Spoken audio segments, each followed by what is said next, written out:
Bab 2361 Burung Merah Kecil menunjukkan wajah, subscribe Penatua. Hansen dan Kirin darah terjepit. Hansen ragu-ragu, mencoba memutuskan apakah dia harus membawa darah Kirin bersamanya ke tempat perlindungan. Bahkan jika kekuatan tempat perlindungan melukai makhluk itu lebih baik daripada dimasukkan ke dalam sosis saat itu juga. Keong Laut Pelangi tidak bergerak. Itu terus mendorong gelas ke bawah pada Hansen dan Kirin darah dalam upaya kejam untuk menghancurkan mereka. Keong Laut Hitam berdiri tepat di luar kaca, dan tampak sangat geli. Ia bergerak sedikit, dan benda hitam kecil muncul dari cangkangnya. Mereka adalah Keong Laut Hitam. Keong laut kecil itu mengelilingi kaca seperti air pasang. Jumlah mereka tak terhitung, dan mereka tampak seperti awan tinta. Hansen merasakan kedinginan saat dia melihat mereka. Jika gelas meremasnya menjadi bubur, dia tidak akan merasa aman sekarat. Mayatnya akan dimakan oleh keong laut yang lapar. Saat Hansen mengatupkan giginya dan bersiap untuk menggunakan darah Pulse Sutra untuk kembali ke tempat suci, cahaya merah yang indah muncul di atasnya, menyinari ke kedalaman laut. Setelah itu, Hansen melihat nyala api menyambar di seberang laut. Itu seperti burung phoenix yang berapi-api turun dari surga. Lampu merah yang tampak aneh adalah apinya. Keong Laut Hitam dan Keong Laut Kristal Pelangi memperhatikan burung phoenix. Keong Laut Hitam itu menakutkan, dan ia segera mundur kembali ke dalam cangkangnya. Cahaya birunya muncul beberapa saat kemudian.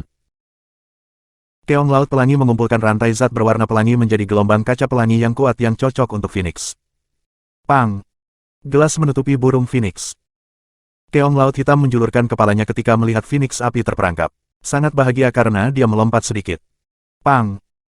Detik berikutnya, phoenix menjerit, dan api merah di tubuhnya naik. Kaca yang sangat keras berubah menjadi lahar di bawah kekuatan api burung itu. Kaca yang meleleh mulai mengalir seperti lilin. Burung phoenix mengepakkan sayapnya, dan kacanya hancur total. Bahkan pecahannya segera meleleh menjadi cairan merah. Pemandangan bawah laut membara, dan cahaya menari dengan aneh di atas dasar laut. Itu sangat cantik. Keong Laut Pelangi melihat semua ini, dan bahkan lebih banyak rantai zat pelangi menyerang dengan gila.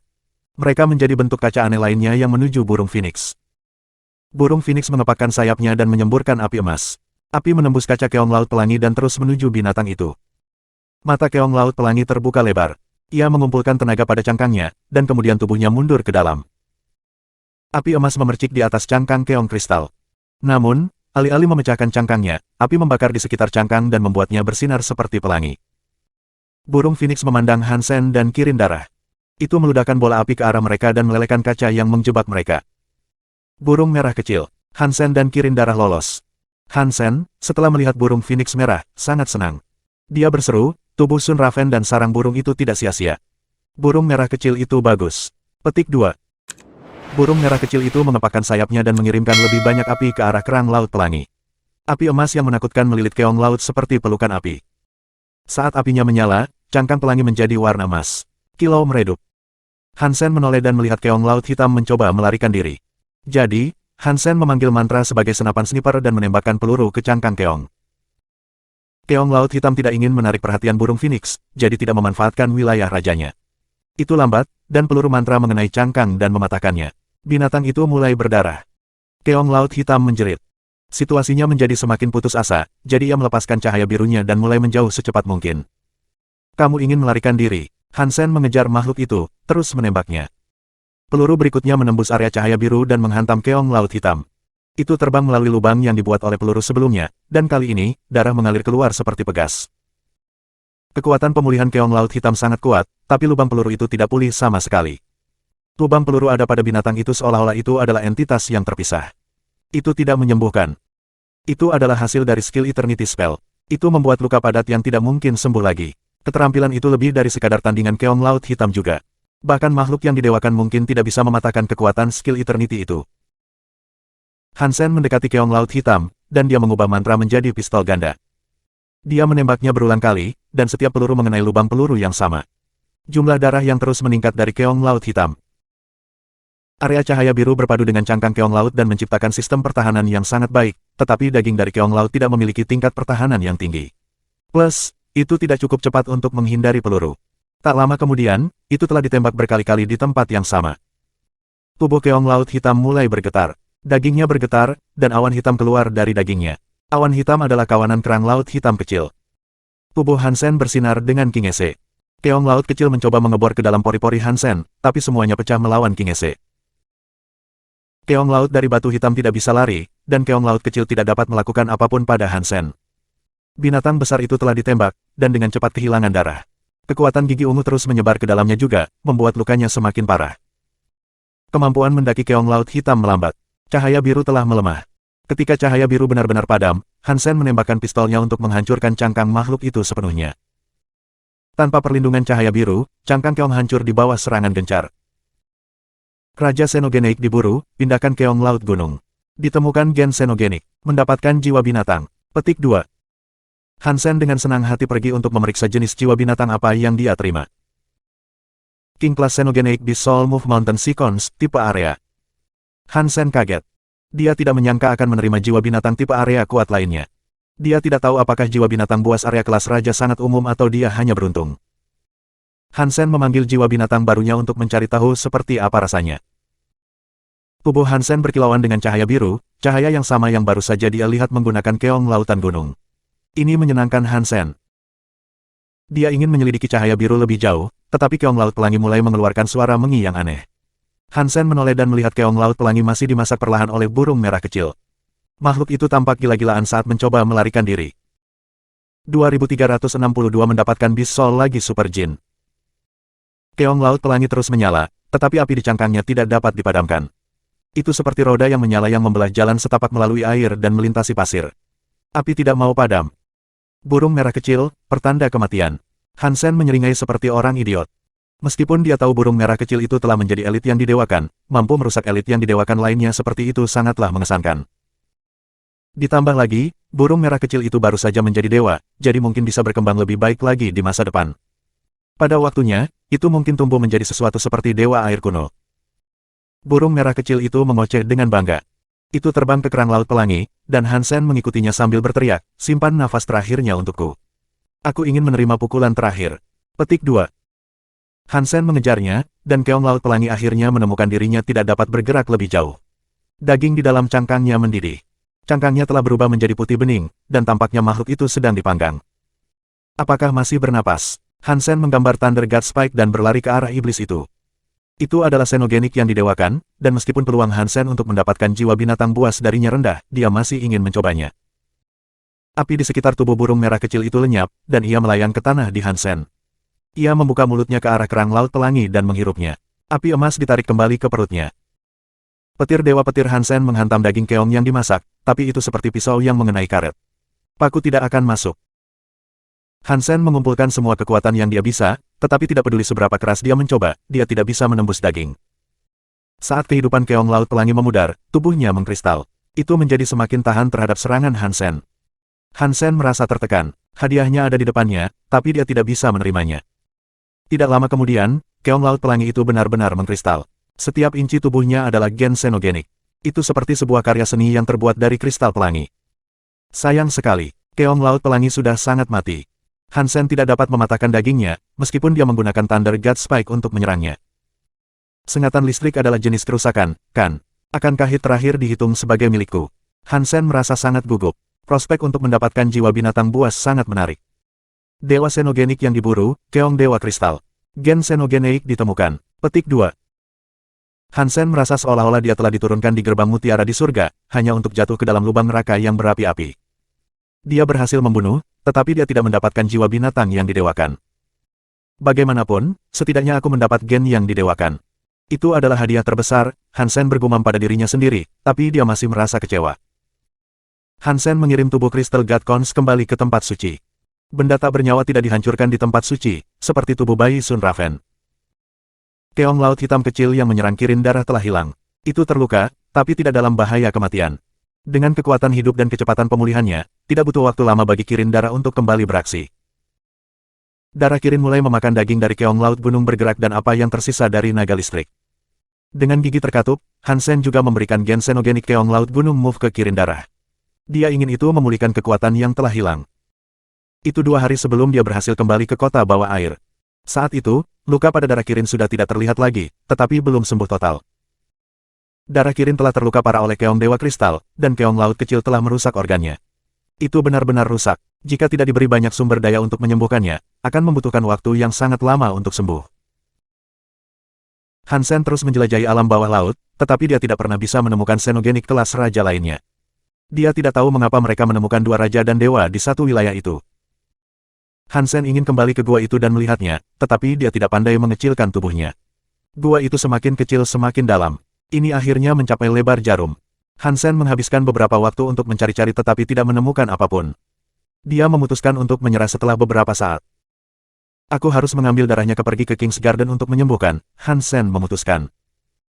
Tentu saja, Hansen tidak berniat memprovokasi pohon raja lagi. Dia ingin menemukan naga raja akar di sana sehingga dia dan Kirin Dara bisa menyerap udara raja. Jika Kirin Dara bisa menyerap sebagian dari udara raja itu, proses penyembuhan bisa dipercepat. Meskipun Hansen berusaha untuk tidak menonjolkan diri, memasuki taman raja masih menarik banyak perhatian.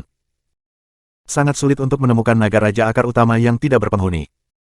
Hansen menemukan satu, dan setelah melihat lebih dekat, dia tersenyum. Dia mengangkat bibirnya dan berkata, sayang sekali.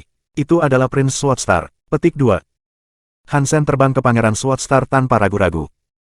Pangeran Swordstar sedang duduk di atas naga raja akar utama dengan beberapa pengawalnya. Saat dia melihat Hansen mendekatinya, wajahnya berubah. Adikku yang baik, pernahkah kamu mendengar bahwa kamu harus menghormati yang lebih tua? Aku mengambil naga raja akar utama ini. Pergilah, kata Hansen saat dia mendekat. Pangeran Swordstar sangat kesal karena Hansen telah dibebaskan dari penjara oleh Nona Cermin. Sekarang, mendengar Hansen mengatakan ini, dia sangat marah sehingga dia berteriak, aku harus menghormati orang yang lebih tua, tetapi bahkan jika kami memberikannya kepadamu, aku ragu kamu akan mampu mempertahankannya. Jadi, apa gunanya kamu memilikinya? Petik 2. Pangeran dan putri lain tahu bahwa Pangeran Swordstar telah membawa Hansen ke pengadilan hukuman. Dengan kepribadian bayi yang pendendam, semua orang tahu bahwa dia tidak akan melepaskan penghinaan dengan mudah. Mereka mengalihkan pandangan bersemangat ke arah konfrontasi yang sedang berlangsung. Sepertinya kakak laki-laki ini harus memberimu pelajaran, Hansen tertawa dingin. Tinjunya mengumpulkan kekuatan, dan dia menggunakan pukulan kejutan langit dari Raja Ekstrim. Dia melemparkan tinjunya ke arah Pangeran Swordstar, yang sedang duduk di atas kepala naga itu. Kejar mereka. Pangeran Swordstar menggonggong, melihat Kirin Dara ketakutan. Dia tidak berani melawan. 4 penjaga tiba-tiba muncul dari belakang naga itu. 2 dari mereka setengah dewa. Biasanya, Hansen membiarkan Kirin Dara bertarung. Tapi Kirin Dara masih terluka, jadi dia tidak bisa membiarkannya maju.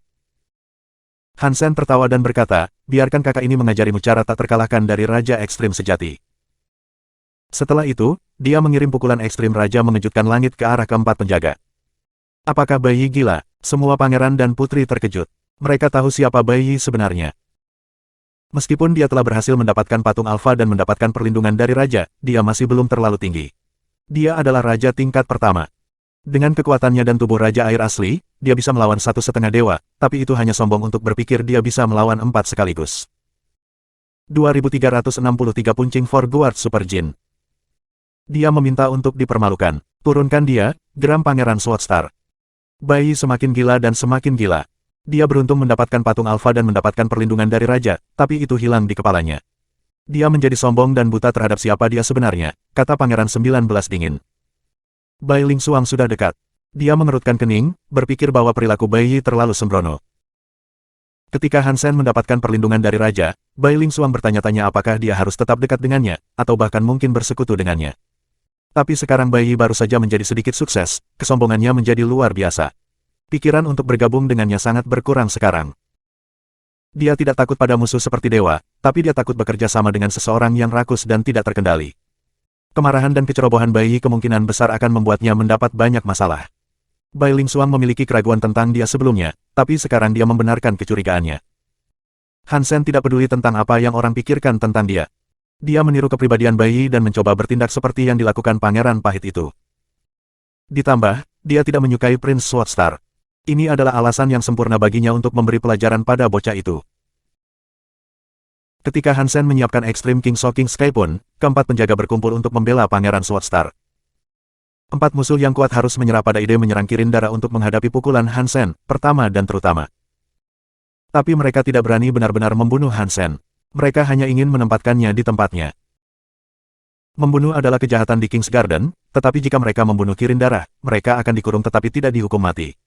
Paman Pangeran Swordstar adalah kapten pengadilan hukuman. Konsekuensi dari membunuh bayi, sebaliknya, akan sangat mematikan. Hansen tampaknya tidak peduli dengan situasinya. Dia menggunakan Shocking Sky Pun dengan kekuatan maksimal, dan pukulannya dikombinasikan dengan skill air yang dia pelajari dari menonton Dewa Air kuno. Dia memodifikasi Shocking Sky Pun untuk mengakomodasi kemampuan barunya. Ketika dia melemparkannya, pukulan itu seperti gelombang besar langit yang mengejutkan. Gelombang dilepaskan, lalu gelombang lainnya. Ombak terus menggulung, semakin kuat saat mereka datang. Dia bisa melawan 4 orang dengan ini, dan keempat penjaga itu tiba-tiba berada dalam posisi yang sangat tidak menguntungkan. Kedua penjaga setengah dewa tidak berani bertarung. Mereka takut membunuh Pangeran 16, tetapi beberapa pukulan kemudian, mata mereka melebar. Bukan hanya 4 penjaga yang terkejut. Pangeran Swordstar, Bai Ling Xuang, Pangeran 19, dan anak-anak kerajaan lainnya berdiri dan menyaksikan dengan mulut ternganga.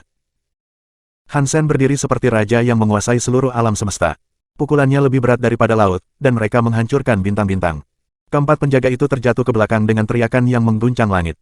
Pisau, pedang, tombak, dan lampu tinju mereka meledak. Namun meski begitu, mereka tidak bisa mematahkan pukulan Hansen. Di bawah pukulan yang seperti naga dari laut, bahkan penjaga setengah dewa tidak dapat menjaga kepala mereka tetap di atas air. Mereka seperti perahu yang mengarungi lautan ombak yang berbahaya. Itu tidak ada bandingannya dengan kekuatan langit dan tanah yang mereka tahu. Old Sixteen telah berlatih Shocking Sky Pun sejauh ini. Pangeran Nineteen tidak bisa mempercayai matanya. Bai Ling Xuang juga kaget. Anggota Extreme King lainnya dapat menggunakan versi Shocking Sky Pun yang lebih kuat, tetapi mereka telah mengembangkan kemampuan ke tingkat ke-8 atau 9. Fakta bahwa Hansen bisa menggunakan Shocking Sky Pun yang begitu kuat di tingkat pertama sangat mengejutkan. Bahkan seorang anak kerajaan yang setengah dewa bisa melakukan apa yang dia lakukan. Hansen berlatih Shocking Sky Pun paling dasar, dan anak-anak kerajaan lainnya telah berlatih versi yang lebih maju. Bai Wei telah berlatih pukulan terakhir Raja Ekstrim. Kekuatannya seharusnya jauh lebih besar dari versi dasar skillnya. Hansen menggunakan Shocking Sky Pun, tapi telah menyatu dengan Water Wheel. Itu adalah versi upgrade dari skill tersebut, modifikasi yang telah direkayasa oleh Hansen sendiri. Itulah mengapa Bai Ling Xuang sangat terkejut. Menyesuaikan Shocking Sky Pun menjadi keterampilan yang tepat yang dia butuhkan bukanlah prestasi yang bisa dilakukan oleh orang yang berpikiran sederhana.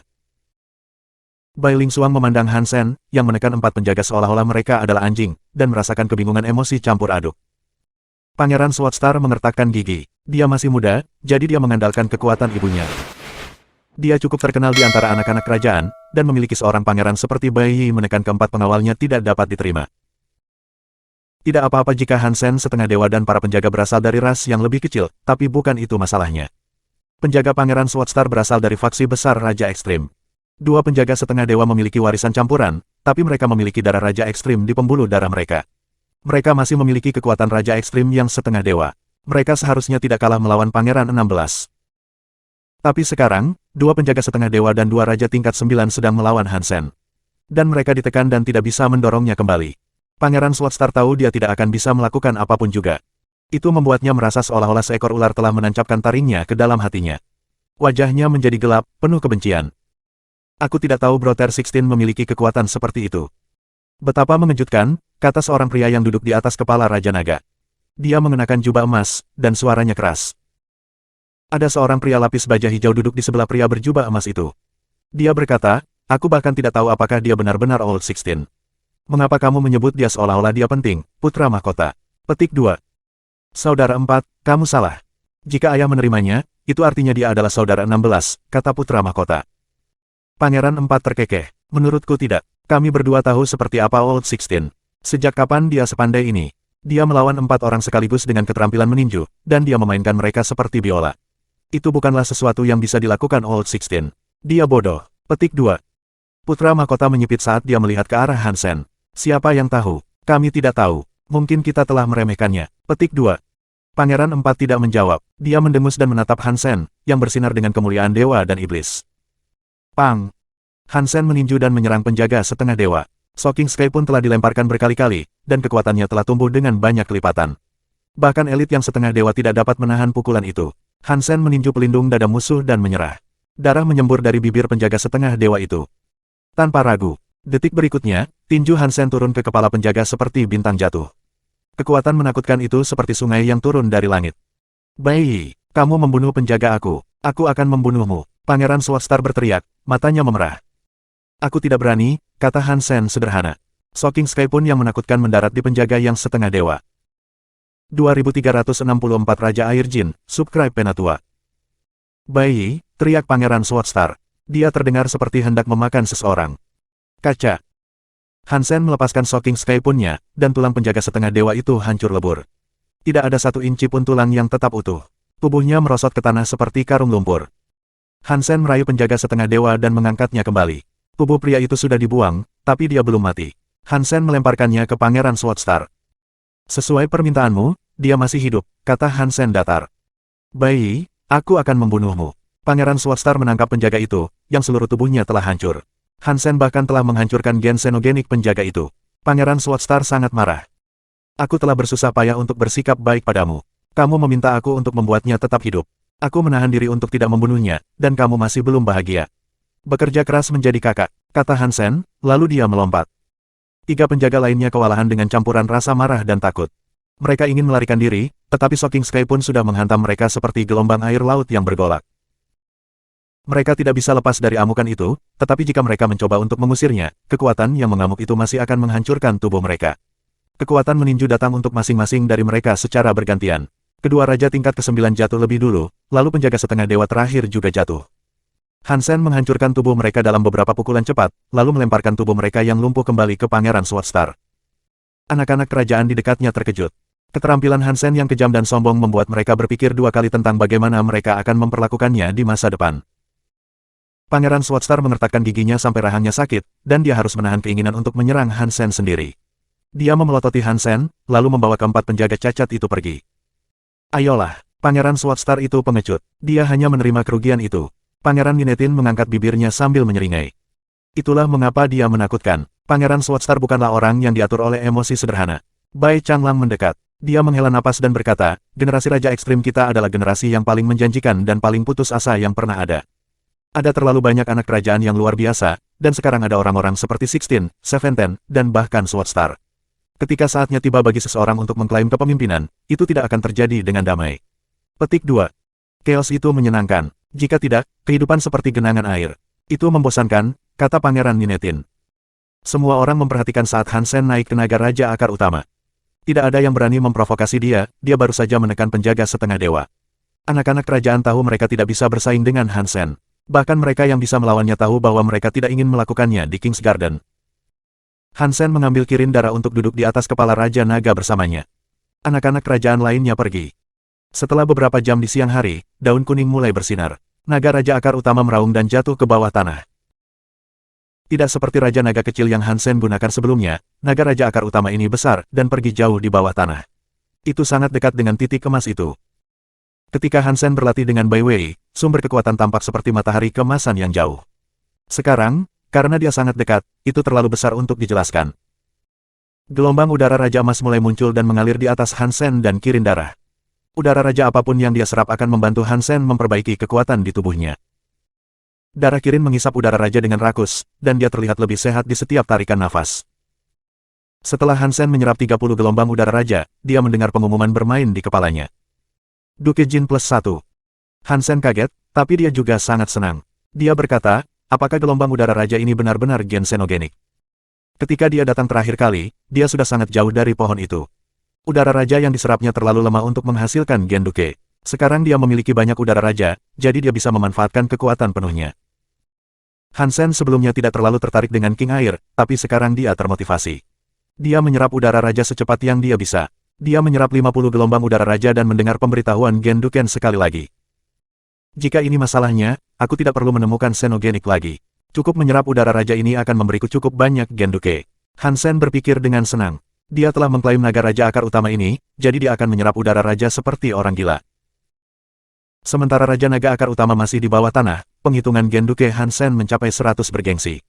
Dia menyerap banyak gelombang udara raja, tetapi Gen Duke-nya tidak meningkat lebih dari itu. Hansen menggunakan 100 Gen Duke untuk membuka kunci gen pertama The Story of Genes. Itu adalah proses yang mulus yang berjalan persis seperti yang terjadi pada Jadeskin. Setelah The Story of Genes membuka kunci gen pertamanya, ia memperoleh tubuh astral di alam semesta Geno. 100 Gen Duke hilang dari totalnya, sehingga Hansen tetap tinggal untuk mengumpulkan lebih banyak udara raja itu. Penghitungan Gen Duke-nya mulai meningkat lagi. Ini barang bagus. Hansen menyeringai. Dia telah mengklaim naga Raja Akar Utama ini, jadi dia tidak akan pergi kemanapun. Dia berencana menggunakan udara raja untuk membuka kunci gen dari beberapa seni Geno yang berbeda. Di suatu tempat jauh di King's Kingdom, ada gunung yang tergantung di kegelapan. Gunung itu tampak sangat besar, tetapi tidak peduli berapa lama kamu terbang menuju puncaknya, kamu tidak akan pernah bisa mencapai gunung itu. Itu dikenal sebagai gunung ekstrim, salah satu dari 3 gunung kerajaan raja yang terkenal. Legenda menakutkan yang tak terhitung jumlahnya berputar-putar di sekitar keberadaannya, dan banyak elit telah terbunuh saat menjelajahi jangkauannya. Banyak elit yang setengah dewa dan dewa dikatakan berkeliaran di sana. Rahasia gunung ekstrim belum ditemukan, karena ada banyak tempat di lereng gunung yang bahkan Raja Bai sendiri tidak berani menjelajahi. Di sisi kiri gunung ekstrim, seorang pria seperti hantu berjalan di sepanjang jalan setapak. Setiap langkah yang diambilnya seperti kekuatan yang tak terkalahkan turun padanya, membuat tubuhnya terlihat lebih ringan. Pada saat dia berada di tengah lereng, tubuhnya tampak setengah transparan. Dia tampak seolah-olah dia akan menghilang setiap saat. Tetapi pria itu masih menatap puncak gunung ekstrim, dan dia terus berjalan ke depan untuk mencapainya. Setengah gunung, setengah langit, setengah ekstrim. Satu langkah, satu kehidupan, satu dunia. Ketika dia setengah jalan mendaki gunung, dia melihat kalimat itu tertulis di tebing. Itu ditulis dengan darah. Pria itu melihatnya, tetapi dia terus mendaki gunung. Dia tidak memberi perhatian lebih pada tulisan itu. Legenda menyatakan bahwa kata-kata itu ditinggalkan oleh Raja Ketujuh Raja Ekstrim. Raja Ketujuh pergi ke sana sebagai setengah dewa, dan dia berhenti di sana untuk menuliskannya sebelum pergi. Setelah itu, semua pewaris Raja Ekstrim yang berkelana ke Gunung Ekstrim dan melewati kata-kata itu diketahui telah meninggal. Hanya ada satu pengecualian untuk aturan itu. Pengecualian adalah penguasa sebelumnya dari Raja Ekstrim, Raja Bao. Raja Bao melewati tulisan itu, tetapi dia tidak mati. Dan dia tidak pernah berbicara tentang pengalamannya di Extreme Mountain. Yang dia katakan hanyalah jika ada orang yang cukup beruntung untuk mencapai puncak Gunung Ekstrim, mereka akan menjadi yang terbaik dari generasi mereka dan mencapai tubuh yang tak terkalahkan. 2365 wanita di Batu Jauh, di seberang galaksi, di ruang xenogenik yang menyerupai api penyucian, ada banyak makhluk dari segala macam ras yang berbeda. Mereka dicambuk dengan cambuk, api neraka berkobar di mana-mana, dan mereka menggunakan sekop, beliung, palu, dan alat lainnya untuk menggali batu. Batunya gelap seperti tinta, tetapi juga kusam. Batu-batu itu menyerap cahaya apapun yang menyinari mereka, tidak mengembalikan apapun. Para elit kelas Duke dengan letih mengangkat sekop mereka untuk menyerang batu. Percikan terbang dengan setiap pukulan, dan pecahan batu hancur dan terbelah. Para bangsawan dan bangsawan seperti budak, sedangkan Baron dan Viscount diturunkan ke tugas transportasi. Batu-batu yang mereka kumpulkan dikirim ke pabrik batu, tempat segala macam persenjataan batu dibuat. Seorang pria berdiri di dekat mereka, ekspresinya keras. Dia menggunakan pena untuk menggambar dengan hati-hati melintasi batu, menandai dimensi seolah-olah dia sedang merencanakan bagaimana batu itu harus diukir. Para pekerja bangsawan yang bertugas mengukir dan menggiling memandang pria itu dengan iri. Para bangsawan itu seperti anjing penjaga neraka. Ras neraka berkuasa, dan semua ras lainnya ada sebagai trolls. Bahkan raja dari ras lain diperlakukan sebagai budak belaka. Ada seorang pria kristalizer yang merupakan seorang markuise, dan dia terlihat sangat lemah. Selama beberapa bulan terakhir, dia telah digunakan oleh neraka. Dia cukup terampil sehingga dia tidak harus melakukan pekerjaan kasar. Dia dapat menikmati banyak sumber, karena dia adalah orang yang dipandang neraka dengan sangat berbeda. Ning Yue, kamu telah melakukannya dengan baik. Apa yang harus kita lakukan selanjutnya untuk meningkatkan efisiensi? Raja neraka menyipitkan matanya, menatap pemuda yang mendekati istana. Alat kristalisasi telah menangkap rasa ingin tahunya. Pria itu adalah seorang markuise luar, tetapi banyak bangsawan neraka telah memujinya selama beberapa bulan terakhir. Itu masalah besar, bahkan raja tidak menerima perawatan itu. Hell King berencana untuk meminta nasihat pria itu untuk menghibur keingintahuannya sendiri, lalu melemparkan pria itu kembali bersama para budak. Bagaimanapun, semua orang tahu bahwa hanya neraka yang penting. Ras lain dirancang untuk menjadi budak dan tidak lebih. Seiring berjalannya waktu, Ning Yue memberikan saran kepada raja sesekali, dan semua sarannya telah meningkatkan efisiensi pekerjaan mereka. Itu menghemat banyak waktu dan masalah bagi Raja Neraka. Setiap kali Raja Neraka ingin mengirim Ning Yue kembali ke budak lain, Ning Yue akan membuat rencana yang lebih baik. Ketika Raja Neraka mendengar desainnya, dia akan membiarkan Ning Yue tinggal lebih lama dan menerapkan desain baru itu. Setelah beberapa saat, Raja Neraka bukanlah satu-satunya yang terbiasa dengan kehadiran Ning Yue. Seluruh masyarakat neraka telah terbiasa dengannya. Darah, darah, ada darah. Suara teriakan keluar dari pabrik batu. Ning Yue mengerutkan kening dan melihat ke arah mereka. Sebuah batu besar telah retak terbuka, dan cairan merah keluar dari celah tersebut. Baunya seperti darah. Para budak melarikan diri, dan Ning Yue menatap batu hitam besar itu. Ini bukan pertama kalinya hal ini terjadi. Dalam beberapa bulan pertama Ning Yue di sana, ini telah terjadi 3 kali. Pertama kali mereka menemukan batu hitam yang berdarah, ada serangga merah di dalamnya. Monster itu akhirnya membunuh beberapa ribu budak dan penjaga. Pada akhirnya, Raja Neraka sendiri harus muncul dan membunuhnya. Itu satu-satunya cara untuk menyingkirkan kutu tersebut. Kedua kalinya ini terjadi, ketika batu hitam mulai berdarah, para budak di daerah itu terinfeksi semacam racun. Mereka menahannya selama 10 hari sebelum tubuh mereka larut menjadi cairan. Setidaknya 10.000 orang tewas dalam insiden itu. Ketiga kalinya mereka menemukan batu hitam berdarah, pedang hijau kecil keluar. Itu menembus kepala Duke yang telah memeriksa batu itu. Kemudian terbang ke langit dan menghilang. Ini sekarang adalah insiden keempat yang dilihat Ning Yue. Cairan merah menggenang di celah-celah, dan itu seperti air mata darah mengalir, satu persatu. Tiba-tiba, Ning Yue melihat sebuah jari muncul dari celah itu. Jari itu berkilau seperti batu giok. Itu indah, tapi kukunya memancarkan warna merah yang mengganggu. Bahkan melihat pemandangan yang meresahkan akan membuat seseorang menggigil. 1 jari, 2 jari, 3 jari, semakin banyak jari muncul melalui celah. Ketika ke-10 jari muncul, ada suara retakan yang keras. Jari-jarinya merobek batu menjadi 2. Seorang wanita mengenakan baju besi merah menyeramkan muncul. Mata merahnya bersinar, menatap makhluk yang semuanya melarikan diri ketakutan. Tiba-tiba wanita itu bergerak. Dia seperti iblis, langsung dari neraka. Dia berubah menjadi bayangan berdarah, dan kemanapun jari-jarinya yang merah darah pergi, makhluk-makhluk menjerit. Darah mengucur dari tubuh mereka, dan dalam waktu singkat, banyak makhluk telah hancur berkeping-keping. Wanita yang menakutkan itu tidak menunjukkan tanda-tanda akan mundur. Raja Neraka dan raja-raja lain dari ras mereka pergi menemui kekuatan jahat itu, dan seluruh negeri berubah menjadi medan perang berdarah. Ruang xenogenik yang tampak seperti neraka dilemparkan ke dalam kekacauan. Darah, darah di mana-mana. Ada darah budak, darah neraka, mayat yang hancur berserakan di tanah, dan hampir tidak ada yang tersisa dalam ruang xenogenik itu. 2 dari mereka masih berdiri, kekuatan hidup mereka berkedip-kedip di alam neraka. Salah satunya adalah wanita aneh dengan baju besi merahnya.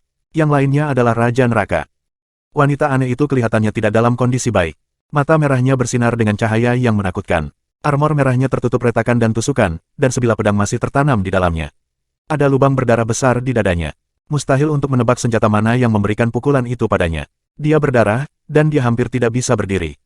Hell King juga tidak dalam kondisi yang bagus. Salah satu tanduknya telah patah, dan salah satu kakinya hilang. Perutnya telah dibelah, dan isi perut serta ususnya mulai keluar. Wajah Hell King tampak marah, semua penghuni ruang xenogenik itu telah dibunuh oleh wanita aneh itu. Selain dia, tidak ada orang lain yang dibiarkan hidup. Aku akan membuatmu mati. Raja Neraka membuka mulutnya dan memuntahkan banyak darah. Darah mengering di tanah, menampakkan pedang hijau kecil. Jika Ning Yue melihatnya, dia akan mengenalinya. Itu adalah pedang yang telah terbang saat mereka membuka batu hitam ketiga itu. Wanita itu melihat pedang hijau, dan matanya kehilangan amarah. Dia tampak ketakutan. Raja Neraka meraung. Dia mengambil pedang hijau dan berlari ke arah wanita aneh itu. Pedang hijau diarahkan ke kepalanya.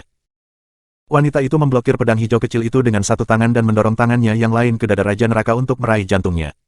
Pedang hijau patah di bawah kekuatan cengkramannya, dan tinjunya menegang di sekitar jantung Raja Neraka. Dong! Pedang hijau kecil itu jatuh ke tanah, dan cahaya di mata Raja Neraka mulai memudar. Saat api dalam hidupnya akan padam, Raja Neraka membangunkan dirinya sendiri. Dia lebih suka menghabiskan sisa kekuatannya daripada perlahan-lahan layu. Dia dengan cepat meraih leher wanita aneh itu. 2366 kembali ke Night Champ. Kaca. Lampu hijau menyala. Kepala Hell King dipotong. Wanita aneh itu tertegun. Dia menatap pria yang terlihat sangat kurus, memegang pedang hijau itu. Semua makhluk lain di sekitar mereka sudah mati. Wanita itu menyipitkan mata, mencoba mengingat dengan tepat apa yang terjadi ketika dia keluar dari batu hitam. Dia ingat bahwa pria kurus itu pernah berada di pabrik batu ketika dia muncul. Dia akan menjadi orang yang dia bunuh lebih dulu. Tapi sekarang dia memikirkannya, dia tidak ingat benar-benar membunuhnya, dia terlalu biasa untuk menjaga perhatiannya. Dia hanya melemparkan beberapa lampu merah ke arahnya dan mengabaikannya. Dia tidak mati. Wanita aneh itu memandang pria itu, yang tersenyum sambil memegang pedang hijau. Entah kenapa, saat melihat senyumnya, wanita itu ingin tersenyum bersamanya. Sepertinya senyumnya menular. Wanita itu memandang Ning Yue dan berkata, kamu tidak buruk. Jika kamu bersekutu dengan aku, kamu dapat menggunakan kekuatan dewa aku. Kemudian, kamu juga bisa ditentang. Tak terbendung, kamu akan menjadi yang terhebat di alam semesta. Petik 2. Ning Yue tersenyum dan tidak menjawab. Dia berjalan perlahan menuju wanita itu. Kamu tidak percaya padaku. Wanita itu menatap wajah Ning Yue dengan saksama. Dia tahu dia harus waspada, tapi dia tidak bisa menahan senyum menular itu. Dia mendapati dirinya memperlakukannya sebagai teman daripada musuh. Aku percaya padamu, kata Ning Yue dengan serius. Wanita itu tampak lega. Entah bagaimana, apa yang dikatakan Ning Yue terasa sangat bisa dipercaya. Kata-katanya tampak mantap, seolah apapun yang dia katakan pasti kebenaran universal. Wanita itu menghela nafas, dan tepat saat dia akan menjawab, Ning Yue menggunakan pedang hijau kecil untuk memenggal kepalanya. Kepala wanita itu berguling-guling di tanah, dengan mata merahnya masih menatap Ning Yue seolah dia tidak percaya apa yang baru saja dia lakukan. Ning Yue menghela nafas dan berkata, aku yakin kamu bisa memberiku kekuatan, tapi aku tidak bisa mengalahkan orang yang kuinginkan dengan kekuatan saja. Aku harus mengambil langkah demi langkah ini, dengan cara aku, sebelum aku dapat berdiri di hadapannya. Petik 2. Ning Yue menyeka pedang hijau kecilnya. Dalam benaknya, dia masih berdiri di bawah bayang-bayang pria itu. Tekad melintas di mata Ning Yue. Kemudian mereka menjadi tenang kembali. Dia berjalan ke tubuh wanita aneh dan Raja Neraka. Han Sen mempertahankan klaimnya atas naga Raja Akar Utama untuk menyerap udara Raja. Dia tinggal di sana selama sebulan penuh. Darah Kirin juga menyerap banyak udara Raja, dan selama bulan pelatihan, dia sembuh total. Selama periode waktu yang sama, Han Sen berhasil mendapatkan 500 gen Duke. Tapi The Story of Genes hanya bisa membuka 3 kunci gen sebelum berhenti. Adapun sisa dari gen Duke yang dikumpulkan Han Sen, dia menggunakannya untuk membuka kunci gen Jadeskin dan Darah Pulse Sutra. Jadeskin tampaknya memiliki batas yang sama dari 3 kunci gen. Membuka kunci gen pertama berarti tubuh astral. Membuka kunci gen kedua menyediakan benda langit. Membuka kunci gen ketiga memberikan sesuatu di atas benda langit. Benda ketiga terasa berbeda dari benda angkasa, tetapi aku tidak dapat menunjukkan dengan tepat apa perbedaannya. Han Sen kagum dengan hasil membuka kunci gen ketiga, meski dia tidak sepenuhnya memahami apa yang telah terjadi. Saat dia berlatih, dia juga mendapatkan hadiah lain. Dia berhasil membawa Dongsuan Sutra ke tingkat Duke. Itu memiliki elemen, tetapi karena dia tidak memiliki gen Duke lagi, dia tidak dapat membuka kunci gen lagi. Setelah The Story of Genes membuka kunci gen ketiganya, menjadi sulit untuk menyerap kekuatan Raja di tubuhnya. Itu seperti Raja telah sepenuhnya bergabung dengan sel Han Sen, dan mereka tidak bisa lagi dipisahkan. Han Sen masih ingin tinggal di Taman Raja untuk menyerap lebih banyak udara Raja. Dia ingin membuka 3 kunci gen untuk Sutra Darah Pulsa dan Sutra Dongsuan. Namun, harapannya segera pupus, karena Bai Ling Xuang akhirnya muncul. Brother 16, aku akan kembali ke kota pesona malam, kata Bai Ling Xuang dengan nada bersahabat. Aku ingin pergi ke sana sendiri, tapi aku belum mendapat undangan. Han Sen kemudian berpikir, tidak mungkin dia bersikap baik secara sembarangan. Apa yang dia inginkan kali ini? Petik 2. Aku akan menyiapkan chair dan minumannya. Aku akan menjadi tuan rumah malam ini. Bai Ling Xuang memberinya senyum malas. Kalau begitu, aku akan ada di sana. Mata Han Sen penuh dengan keserakahan. Han Sen sebenarnya tidak ingin pergi, tentu saja. Tapi karena Bai Ling Xuang telah memberikan undangan eksplisit seperti itu, dia tidak berpikir dia bisa menolaknya. Dia harus pergi pada akhirnya, jadi menyetujui segera akan mengurangi keraguan pada identitasnya. Keinginan kuat Bai Yi untuk chair terkenal. Jika dia tidak menerima undangan tersebut, itu akan sangat aneh. Di suite paling mewah di Night Cham Town, Han Sen telah menyampirkan dirinya di atas sofa. Dia memegang chair dengan santai di bawah satu tangan, dan dia memutar segelas anggur dengan tangan lainnya. Dia menatap Bai Ling Xuang dan berkata, Sister 10, katakan padaku apa yang sebenarnya kamu inginkan. Kamu sangat murah hati dengan aku malam ini. Tentunya ini bukan sekadar kesempatan bagi kami untuk berkumpul. Petik 2. Ujian untuk anak-anak kerajaan akan segera datang. Apa yang kamu rencanakan tentang mereka, Brother 16? Bai Ling Xuang bertanya sambil tersenyum. Han Sen menyesap anggur dan meremas pantat chair sambil tersenyum. Apa yang dapat aku? Aku hanya raja tingkat pertama, dan anak-anak kerajaan setengah dewa akan berkompetisi. Bahkan beberapa dewa akan berpartisipasi. Kesempatan apa yang aku miliki? Petik 2. Bai Ling Xuang terlihat ingin memutar matanya, tapi dia masih tersenyum dan berkata, mungkin tidak. Ujian adalah sesuatu yang ayah tetapkan agar kemajuan kita bisa ditinjau. Kami tidak perlu menjadi nomor 1. Kita hanya perlu tampil bagus untuk mengesankan ayah. Jika kita melakukan itu, kita bisa mendapatkan imbalan. Petik 2. Setelah berhenti sejenak, Bai Ling Xuang berkata, aku telah menyaksikan kemajuan kamu baru-baru ini dengan mata kepala aku sendiri, Brother 16. Jika kamu berprestasi baik dalam ujian, ayah akan menyadarinya. Kamu akan mendapat banyak penghargaan. Petik 2. Kurasa tidak, kata Han Sen dengan perasaan tidak nyaman. Bai Ling Xuang memandang Han Sen beberapa saat dan berkata, jika kamu benar-benar tidak ingin mendapatkan tempat pertama dalam ujian, aku memiliki cara untuk menghasilkan uang. Apakah kamu tertarik untuk mendengar lebih banyak? Petik 2. Aku kekurangan banyak hal, aku juga sangat kekurangan uang. Tolong beritahu aku, Sister Ten. Han Sen tiba-tiba terlihat jauh lebih waspada, dan dia mempertimbangkan Bai Ling Xuang dengan penuh minat. Dia tersenyum dan berkata, kamu tahu bahwa dalam ujian, ada tugas yang mengirimmu ke Gunung Bon. Gunung Bon sangat berbahaya bagi anak-anak kerajaan biasa. Selain dari Brother 4 dan Sister 3, yang didewakan, anak kerajaan lainnya yang pergi ke sana mungkin gagal. Bahkan putra mahkota. Tapi Brother 16, kamu berbeda. Kamu memiliki perlindungan King Ese. Kamu pasti bisa mencapai puncak Gunung Bon. Petik 2. Mengapa kamu tidak memberitahuku apa yang kamu cari? Han Sen mengerutkan kening. Kamu membantuku untuk mencapai puncak Gunung Bon, dan aku akan memberikan apapun yang kamu inginkan. Senyuman Bai Lingsuang telah lenyap, dan dia tampak sangat serius. 2367 angka aneh, subscribe Penatua. Saat dia meninggalkan kota pesona malam, Han Sen mulai memikirkan ujian. Ujian itu mengukur kekuatan anak-anak kerajaan.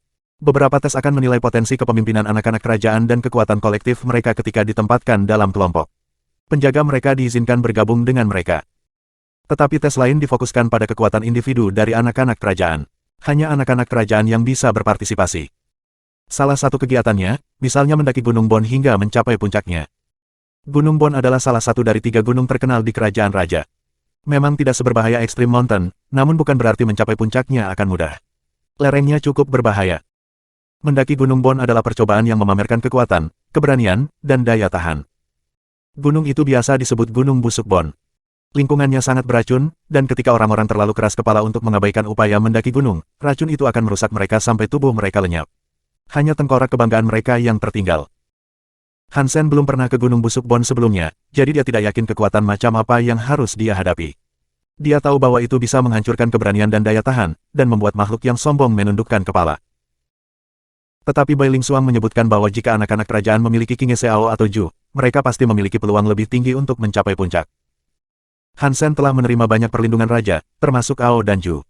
Kesempatan dia mencapai puncak gunung tulang busuk tinggi, jadi Bai Lingsuang bersedia membayar harga tinggi untuk bantuannya. Bai Lingsuang ingin pergi ke puncak Gunung Rodbon, bukan karena pujian Raja Bai, tapi untuk keuntungan yang bisa diberikan oleh Gunung Rodbon. Hadiah itu hanya bisa diklaim dengan mencapai puncak tempat itu.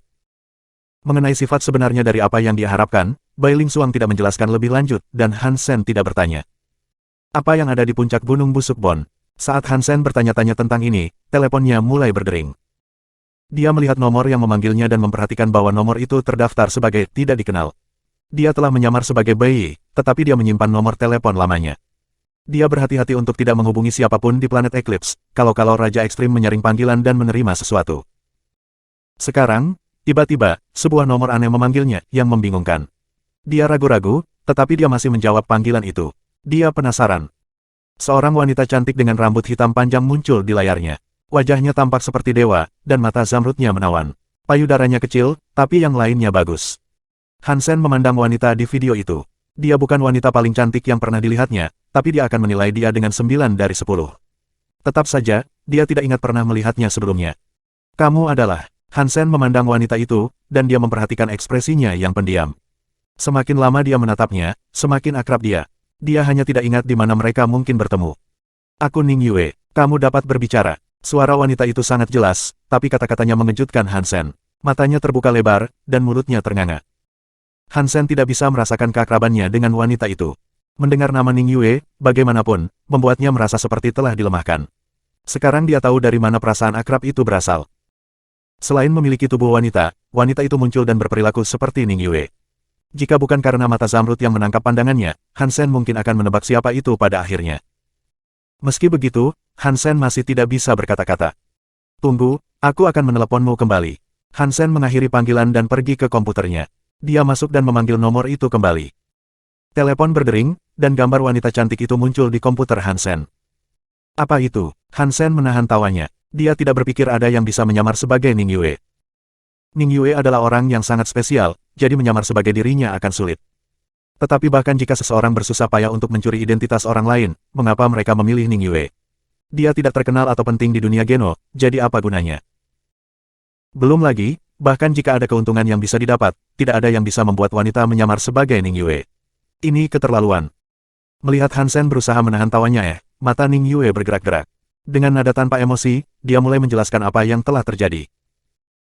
Ning Yue telah ditangkap oleh neraka, dan dia dipaksa menjadi budak di ruang xenogenik neraka rahasia. Selama penahanannya, seorang wanita asing muncul dari sebuah batu hitam. Dia membunuh semua neraka dan budak tanpa diskriminasi. Ning Yue telah mendapatkan pedang hijau kecil selama kekacauan, dan dia menggunakannya untuk membunuh Raja Neraka dan wanita dari batu itu. Setelah membunuh mereka, Ning Yue menemukan bahwa Raja Neraka dan wanita itu sama-sama elit yang didewakan, bukan setengah dewa seperti yang dia duga. Ini mengejutkan Ning Yue. Dia tidak mengerti bagaimana pedang hijau kecil itu memiliki kekuatan yang begitu besar. Ning Yue hanya memiliki kekuatan seorang markuise. Bahkan jika dia memegang senjata dewa, dia seharusnya tidak bisa membunuh xenogenik yang didewakan. Tapi pedang hijau kecil itu telah memenggal 2 xenogenik dewa dengan mudah. Mereka terluka, tentu saja, jadi itu layak dipertimbangkan.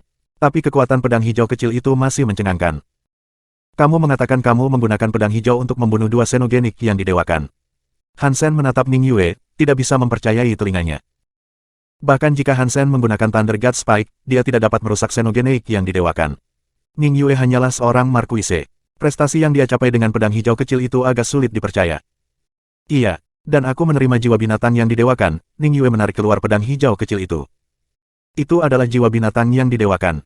Kamu menang besar. Setelah keterkejutan Hansen mereda, dia memeriksa pedang kecil Ning Yue. Pisau itu lebarnya 2 jari. Itu adalah warna hijau tua yang menarik, tapi selain warnanya, tidak ada satupun dari pedang yang tampak sangat istimewa. Tidak ada ukiran pada bilahnya, dan bahkan tidak ada sarung untuk menyertainya. Aku lebih suka tidak mendapatkannya, kata Ning Yue muram. Dia membalik pedang hijau itu untuk mengungkapkan sisi lainnya kepada Hansen. Ada tanda hijau di atasnya, seolah-olah ada cairan yang menodai permukaannya. Apa itu? Hansen bertanya. Aku tidak tahu, itu tidak akan hilang. Ning Yue berhenti sejenak dan kemudian melanjutkan dengan berkata, setelah aku membunuh dua dewa itu, tubuh mereka menjadi cair, lalu menghilang. Tidak ada yang tersisa, bahkan tidak ada gen xenogenik. Petik 2. Ketika Hansen mendengar ini, dia mengerutkan alisnya, dan ekspresinya tiba-tiba berubah serius. Dengan xenogenik yang didewakan, seluruh tubuh mereka merupakan gen xenogenik mereka. Meleleh seharusnya tidak mungkin dilakukan. Itu pasti terkait dengan pedang hijau.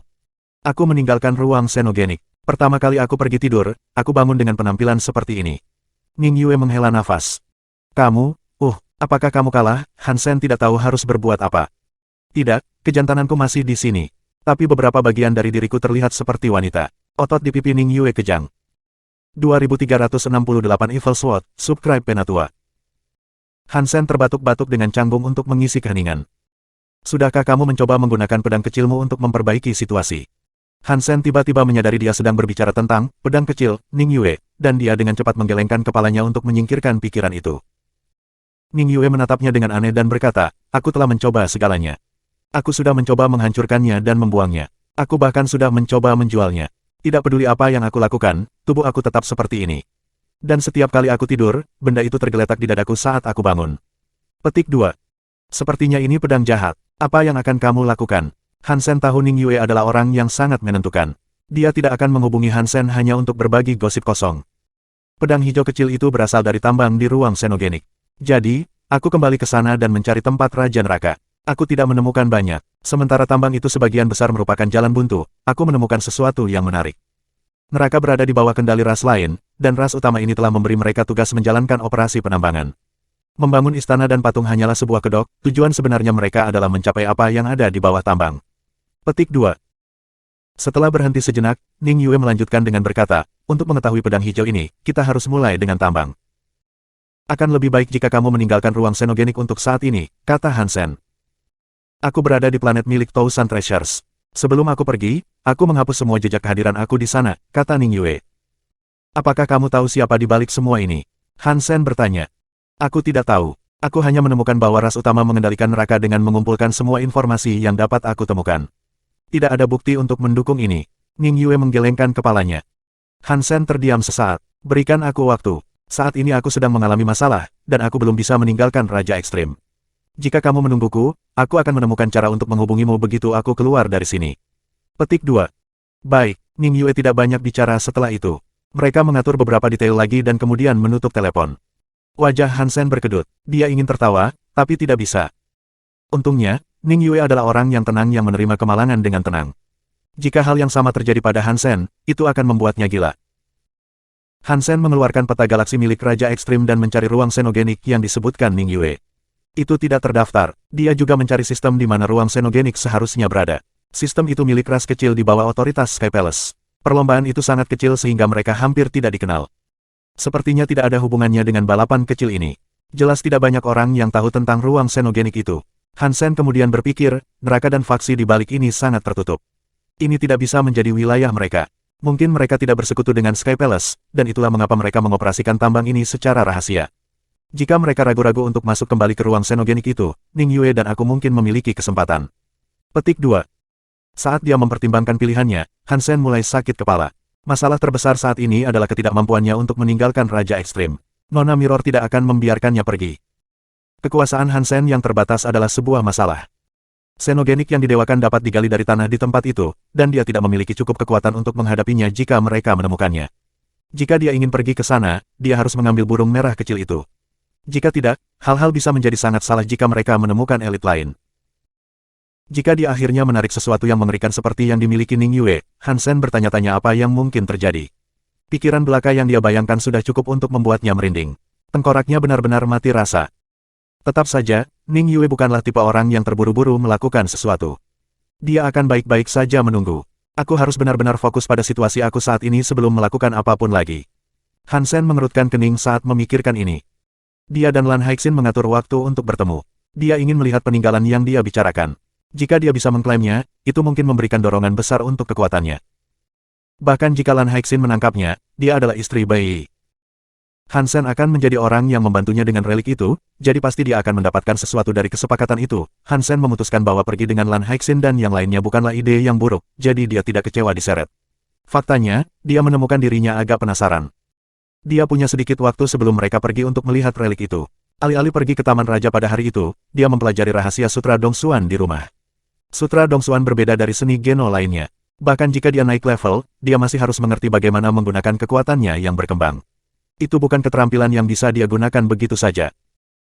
Han Sen pada dasarnya tidak tahu apa-apa tentang tubuh unsur Sutra Dongsuan. Itu mirip dengan Dongsuan Aura, tapi dia tahu ada beberapa perbedaan penting. Han Sen sekarang harus mencari tahu apa itu sebenarnya. Dia juga menghabiskan beberapa waktu mempelajari jiwa binatang keong laut pindah gunung, yang menurutnya cukup menarik.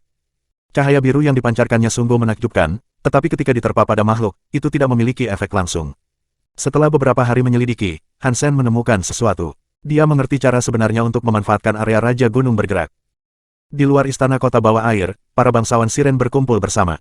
Ada jumlah yang mengejutkan dari mereka, mungkin semuanya 200. Ada 5 Sirene kelas Raja dan 1 yang setengah dewa. Lan Haixin adalah kelas Raja. Sisa-sisa ras Siren tidak terlalu lusuh, tetapi mereka tidak akan bekerja untuk Han Sen. Mereka hanya mengikuti perintah Lan Haixin. Bai adalah generasi terakhir dari darah perawan, dan dia adalah suami Lan Haixin. Tapi bagi para Sirene itu, dia bukan apa-apa. Jika Han Sen tidak membuat kemajuan yang mengesankan belakangan ini, mereka masih akan memandangnya dengan jijik. Lan Haixin membawa Baoer ke barisan depan. Melihat Han Sen dan Kirin darah mendekat, Baoer tampak ketakutan. Dia bersembunyi di belakang Lan Haixin dan menarik-narik bajunya. Jangan takut, kakak ada di sini. Aku tidak akan membiarkan siapapun menyakitimu, kata Lan Haixin menenangkan, merendahkan dirinya untuk memeluk Baoer. Aktris yang sangat berbakat, sungguh disayangkan bahwa dia tidak mengambil karir di bidang akting. Han Sen ingin menangis melihat pemandangan itu. Baoer terlalu bagus. Jika dia tidak tahu Baoer yang asli, dia akan benar-benar tertipu. Han Sen terkekeh dingin dan menatap Baoer. Jangan lupa bahwa dia adalah putriku. Aku memperingatkan kamu, jangan sentuh Baoer. Kamu tidak akan mampu menahan konsekuensi dari kemarahan aku. Petik 2. Melihat Baoer masih berpura-pura ketakutan dan bersembunyi di belakangnya, Lan Haixin menatap Han Sen dan berkata, oke. Tapi kamu tidak membawanya, dia bukan salah satu Siren. Petik 2. Han Sen menatap Baoer dan menjilat bibirnya. Kita pergi, kita tidak bisa meninggalkannya di sini. Jangan khawatir, dia tidak akan mempengaruhi kita. Lan Haixin menarik Bao ke depan dan mengabaikan Han Sen. Han Sen mengangkat bahu dan mengejarnya dengan Kirin darah. Sirene sedang mengantri di belakang, semuanya terlihat sangat bersemangat. Mereka menantikan apa yang akan terjadi selanjutnya. Pangeran, bisakah aku tetap tinggal? Lily berdiri di belakang Han Sen dan diam-diam meminta izin. Kamu tidak ingin pergi? Han Sen memandang Lily dengan aneh.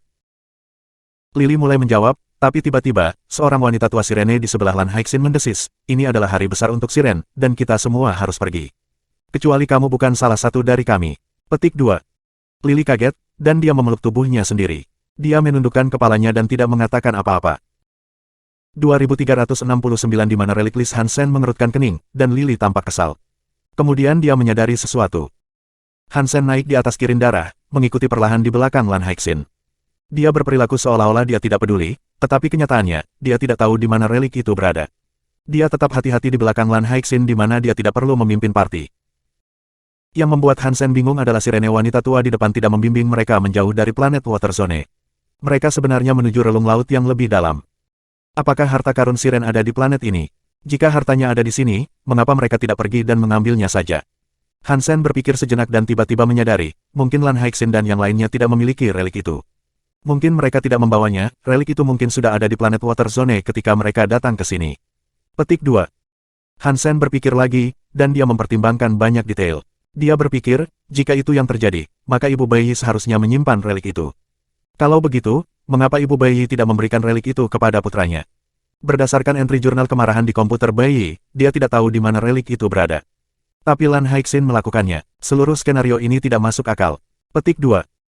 Han Sen berpikir lagi, tetapi dia tidak dapat menemukan penjelasan yang masuk akal untuk ini.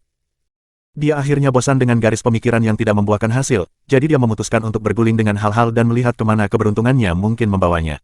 Dia akan senang mengambil relik itu untuk dirinya sendiri, tetapi akan baik-baik saja jika dia tidak bisa. Lagi pula itu bukan miliknya. Mengikuti petunjuk dari wanita tua siren itu, Han Sen dan yang lainnya berhenti di dekat gunung jauh di bawah laut. Han Sen mengerutkan kening dan melihat sekeliling. Dia sangat akrab dengan gunung bawah laut ini. Terakhir kali dia di sini, dia mengejar keong laut gunung bergerak. Faktanya, disinilah dia membunuh keong laut gunung pindah dan keong dewa kristal. Tapi Han Sen berada di sisi kiri gunung saat itu. Sekarang, dia berada di sisi kanan gunung. The Crystal God Cons tidak bisa dikaitkan dengan relik ini, tentunya, pikir Han Sen. Dia merasakan sesuatu yang sangat aneh terjadi. Baiyi telah membunuh semua xenogenik kelas tinggi planet Water Zone. Gunung bawah air ini memiliki 2 raja dan 1 dewa. Itu sangat aneh. Nona, tidak apa-apa. Wanita tua siren berjalan di depan tebing dan membungkuk ke Lan Haixin. Lan Haixin mengangguk dan memberikan bauer kepada penjaga siren wanita. Kemudian dia berjalan di depan gunung dan mengambil kalung itu dari lehernya. Kalungnya sederhana, rantai merah dihiasi dengan liontin batu biru. Itu tidak berkilau seperti permata, jadi tampaknya tidak ada yang terlalu istimewa. Jika Lan Haixin tidak mengeluarkannya sekarang, Han Sen tidak akan pernah tahu bahwa itu penting.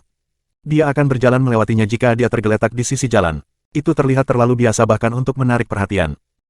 Ada lubang segitiga kecil di lereng gunung, dan Lan Haixin memasukkan batu biru ke dalamnya.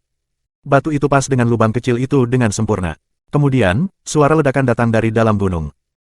Seluruh gunung bawah air bergerak, menampakkan jalur gelap di bawahnya.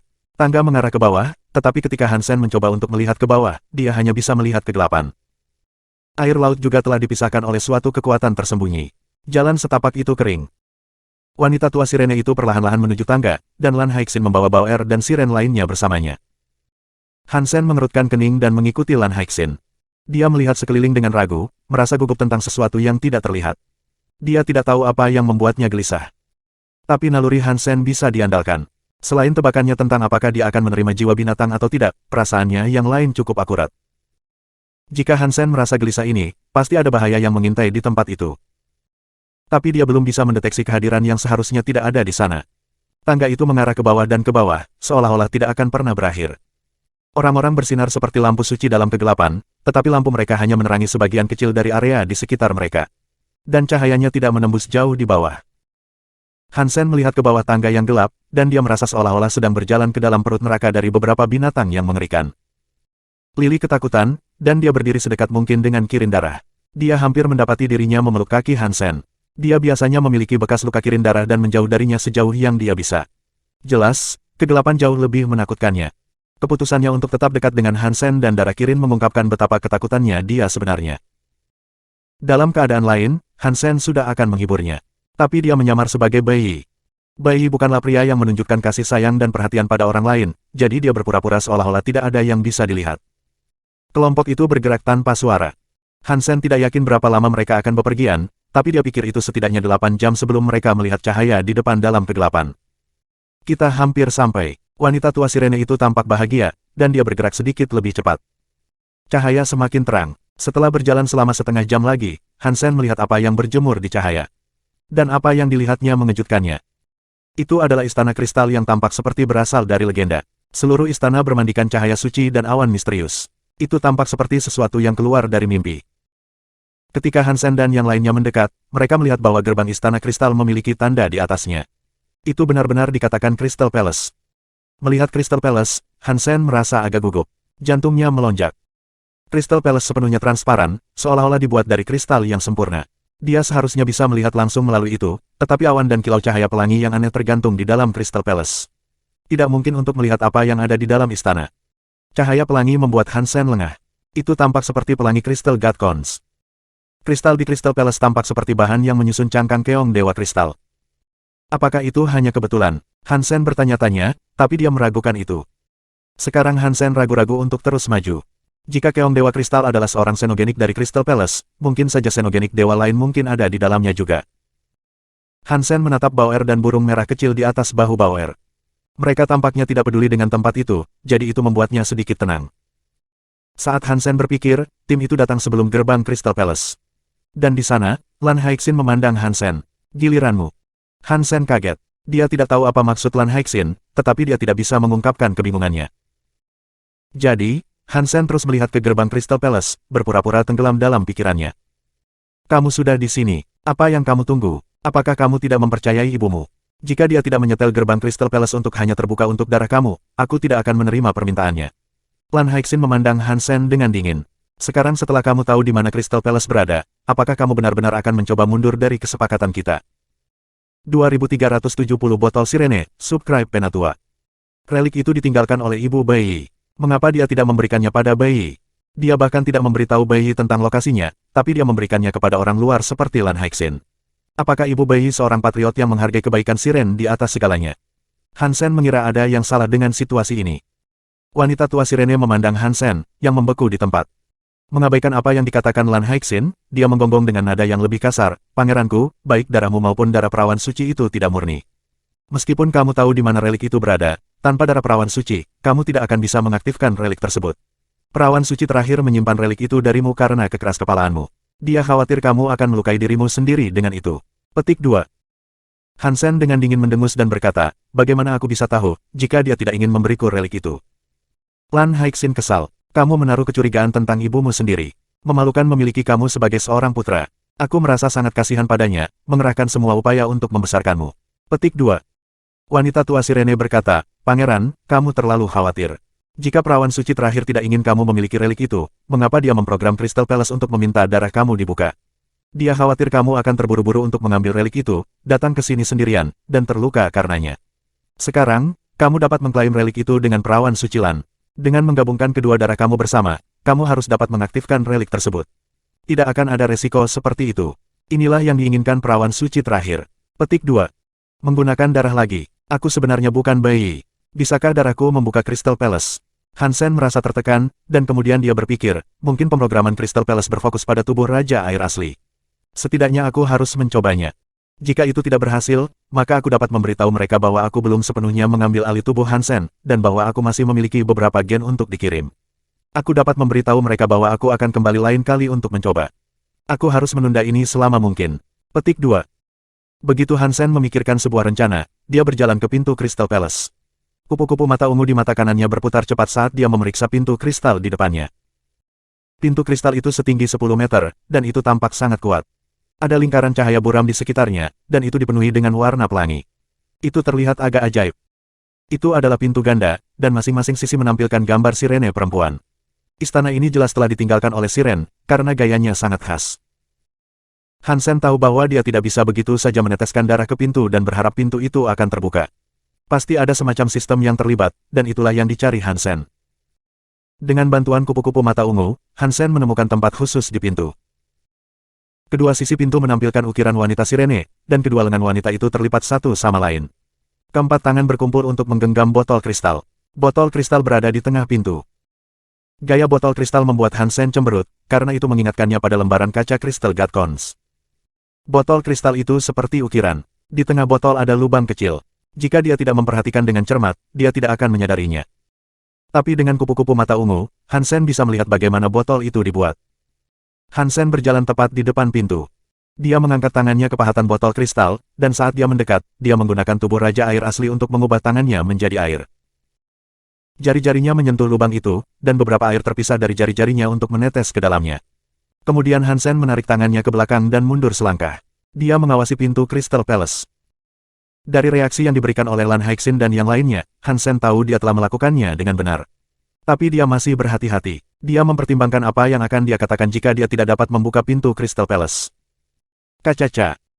Saat Hansen dengan cepat menyiapkan penjelasan, pintu Crystal Palace mengeluarkan suara yang tajam. Itu terbelah menjadi dua dan terbuka ke dalam. Lan Haixin dan para Sirene lainnya menyeringai lebar, gembira. Hansen diam-diam terkejut. Aku bisa membukanya. Hansen sebenarnya berharap usahanya untuk membukanya akan gagal. Sukses berarti bahwa perasaan gelisahnya masih akan berkeliaran. Semakin dekat dia ke Crystal Palace, semakin dia merasa terganggu. Pintu terbuka, mengungkapkan semua yang ada di dalam Crystal Palace. Di balik pintu besar ada aula emas yang juga terbuat dari kristal. Di ujung aula ada sebuah altar. Sebuah botol kristal kecil berdiri di atas panggung altar. Sesuatu yang tampak seperti pelangi berputar-putar dengan kabur di dalamnya. Pemandangan itu cukup misterius. Lan Haiqin dan yang lainnya sangat ingin masuk ke aula. Hansen ragu-ragu sejenak, tetapi akhirnya dia memutuskan untuk masuk bersama mereka. Dengan burung merah kecil di sana, dia dan Bauer seharusnya aman. Lily ketakutan, dan dia tetap di sisi Hansen. Hansen berjalan perlahan, dan dia terus mengamati Lan Haiqin dan yang lainnya. Mereka belum menemukan bahaya apapun.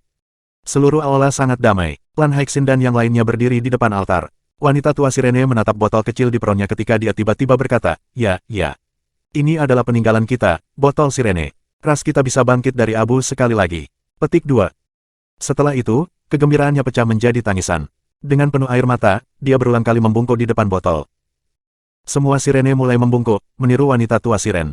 Bahkan Lan Haiqin menurunkan dirinya di depan botol Siren. Hansen sedang tidak berminat untuk berpartisipasi. Dia hanya duduk di atas Kirin darah dan menatap botol itu. Botol itu seukuran tangan pria. Botol itu sangat tinggi, dan dua sayap kaca mengembang dari sisinya. Kedua sayap botol menampilkan wajah wanita Siren. Botolnya kecil, tapi pekerjaannya sangat rumit. Kedua wanita Sirene tampak hampir hidup, seolah-olah orang sungguhan tersenyum di atasnya. Botol itu indah, dengan lingkaran cahaya di sekelilingnya dan pelangi bersinar dari dalam. Itu tampak suci, hampir suci. Namun, setiap kali Hansen melihat botol itu terasa menyeramkan baginya. "Bayi, kamu dan aku bisa mengklaim botol suci sekarang," kata Lan Haiqin kepada Hansen, tapi dia tetap berdiri di depan peron. Hansen mengerutkan kening. Botol Siren adalah barang bagus, jelas. Kupu-kupu mata ungunya bisa mengatakan hal itu padanya. Kupu-kupu mata ungu tidak dapat menganalisis botol itu, jadi pasti botol itu semacam harta karun. Tapi kehadiran jahat botol Sirene membuat Hansen merasa takut. Dia tidak mau mengambil risiko untuk mengklaimnya. Melihat Hansen masih berdiri di belakang, Lan Haiqin mengerutkan kening dan berkata, "Bukankah kamu selalu menginginkan relik ini? Mengapa kamu mundur sekarang?" Petik 2. Hansen tersenyum dan berkata, "Tentu saja aku menginginkan relik ini, tapi aku belum pernah melihatnya sebelumnya. Apakah kamu yakin ini yang benar?" Petik 2. 2371 mengambil harta karun. Lan Haiqin berbalik dan memandangi wanita tua Sirene. Jelas, dia juga belum pernah melihat relik itu. Wanita tua Sirene dengan cepat berkata, "Kamu tidak perlu khawatir, Pangeran. Ini adalah peninggalan ras kita, botol Sirene. Botol suci berasal dari zaman Tandus. Itu dibuat dari bahan yang dipanen dari makhluk xenogenik kuno yang didewakan. Itu tidak bisa dipalsukan. Plus, hanya darah perawan suci Siren yang bisa mengaktifkannya. Periksalah dan kamu akan melihat bahwa itu nyata." Petik 2. Setelah terdiam sejenak, wanita tua Siren itu melanjutkan dengan berkata, "Ini adalah barang terakhir yang ditinggalkan oleh perawan suci. Mengapa dia berbohong kepada putranya?" Petik 2. "Mengapa aku ragu bahwa benda ini adalah relik?" Hansen bertanya dengan suara keras.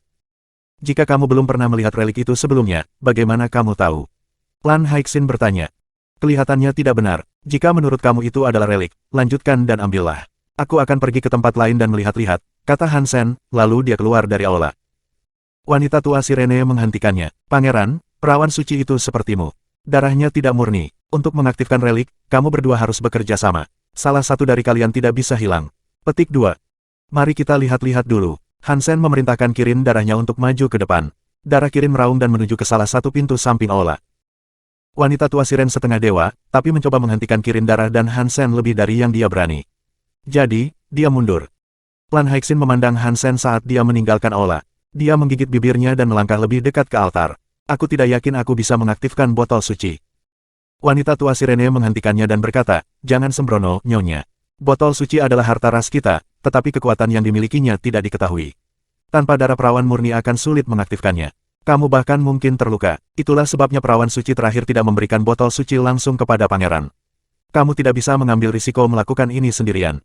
Petik 2. Lan Haiqin bukanlah orang idiot. Dia masuk akal. Dia menghela napas dan berkata, "Baik. Mari kita pergi dan melihat-lihat." Petik 2. Mereka meninggalkan aula. Crystal Palace memiliki banyak pavilion, dan ada banyak ruangan serta patung. Itu tampak seperti kota nyata yang terbuat dari kristal. Itu sangat indah sehingga hanya dengan berjalan melewatinya saja sudah membuat santai. Hansen memastikan untuk bergerak dengan sangat hati-hati, tetapi dia tidak melihat ada yang berbahaya. Tidak ada pintu berpalang yang bisa ditemukan di seluruh Crystal Palace. Dia bisa memasuki gedung apapun yang dia inginkan, meskipun tidak ada yang berharga di dalamnya. Crystal Palace seperti kota yang telah dikosongkan dari orang-orangnya. Memang terlihat sangat cantik, tapi juga terlihat sangat mati. Lan Haixin mengikuti di belakang Hansen. Saat mereka berjalan di sekitar Crystal Palace, dia merasa jauh lebih aman. Di dalam Crystal Palace, tidak ada batasan berbahaya. Itu membuktikan bahwa perawan suci terakhir hanya menginginkan Bai Yi memiliki botol suci. Tidak ada catatan lain. Tapi tiba-tiba, Hansen menyadari ada masalah. Dia menunjuk ke salah satu sudut Crystal Palace, dan dia berkata, "Apa ini?" Lan Haixin dan yang lainnya mengikuti jari telunjuk Hansen dan melihat dinding kristal.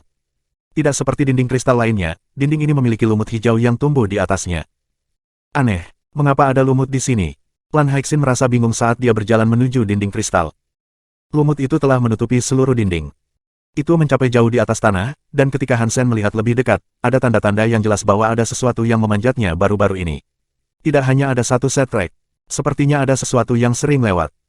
Lan Haixin dan wajah wanita tua Siren berubah. Bagaimana mungkin? Apakah ada makhluk lain yang tinggal di Crystal Palace? Petik 2. Hansen mengamati jejaknya, dan sementara itu, kupu-kupu mata ungunya terus berputar. Dia segera mengetahui bahwa dia sangat akrab dengan trek itu. Mereka telah ditinggalkan oleh Crystal God Cons dan Move Mountain Sea Cons. Ini menegaskan bahwa keduanya terkait dengan Crystal Palace, tapi bagaimana mereka meninggalkan tempat ini? Hansen melihat ke dinding kristal lagi, dan dia segera menyadari sesuatu yang lain. Ada lubang berukuran butiran pasir yang sangat kecil di dinding. Mungkin ada ketidaksempurnaan pada bahan bangunannya, atau mungkin ada yang salah dalam konstruksi. Bagaimanapun, lubang kecil tertinggal di permukaan. Lubangnya lebih sempit dari jarum. Makhluk biasa tidak bisa masuk melewatinya, tetapi Keong telah mahir mengecilkan tubuh mereka. Mereka akan mengalami sedikit kesulitan untuk datang dan pergi sesuka mereka. Lumut tumbuh di dinding karena mereka telah melacaknya saat mereka masuk melalui lubang. Untungnya, mereka sudah dibunuh oleh Hansen dan burung merah kecil itu. Kelompok itu berjalan mengitari Crystal Palace lagi, tetapi mereka tidak menemukan tanda-tanda makhluk lain tinggal di sana. Pangeran aku, perawan suci terakhir tidak akan berusaha untuk menyakiti kamu. Ayo kita pergi dan mengambil botol suci itu sebelum sesuatu yang buruk terjadi, kata wanita tua Sirene buru-buru. Hansen ragu-ragu, lalu dia memikirkan sesuatu. Dia tidak percaya bahayanya hilang, tapi dia punya ide. Dia mengangguk. Baik, kalau begitu kita bisa mencobanya. Petik 2. Dilihat dari apa yang dia lihat, Keong mungkin tersandung ke Crystal Palace secara tidak sengaja. Mereka tidak berasal dari Crystal Palace. Tapi Bai Yi telah menyingkirkan semua xenogenik kelas atas. Tidak masuk akal jika seorang dewa dan xenogenik kelas raja masih bersembunyi di sana. Tetapi jika dia mempertimbangkan bagaimana kedua makhluk itu mencapai barisan mereka, itu mungkin menjelaskannya. Mungkin Keong awalnya bukan dewa dan sekelas raja. Untuk beberapa alasan, mereka menjadi dewa dan kelas raja selama waktu mereka di dalam Crystal Palace. Tapi dari sifat tandus tempat itu, tampaknya satu-satunya hal di dalam Crystal Palace yang mampu memiliki efek seperti itu adalah botol siren. Jika Keong naik level karena botol siren, Hansen memikirkannya, dan jantungnya mulai berdebar kencang.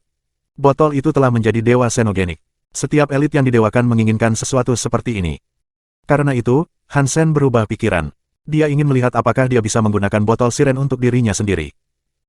Dengan peluang mendapatkan rejeki nomplok yang begitu besar, ada baiknya mengambil risiko besar. Ditambah, burung merah kecil itu hadir. Itu harus mengurangi risiko apapun yang mungkin ada. Melihat bahwa Hansen akhirnya bersedia kembali ke botol suci, wanita tua siren itu buru-buru membimbingnya kembali. Segera setelah itu, semua orang berkumpul kembali di aula. Botol sirene masih duduk diam di atas altar. Wanita tua siren mengingatkan mereka, perawan suci, kau dan pangeran harus naik ke panggung dan meneteskan setetes darahmu ke dalam botol suci.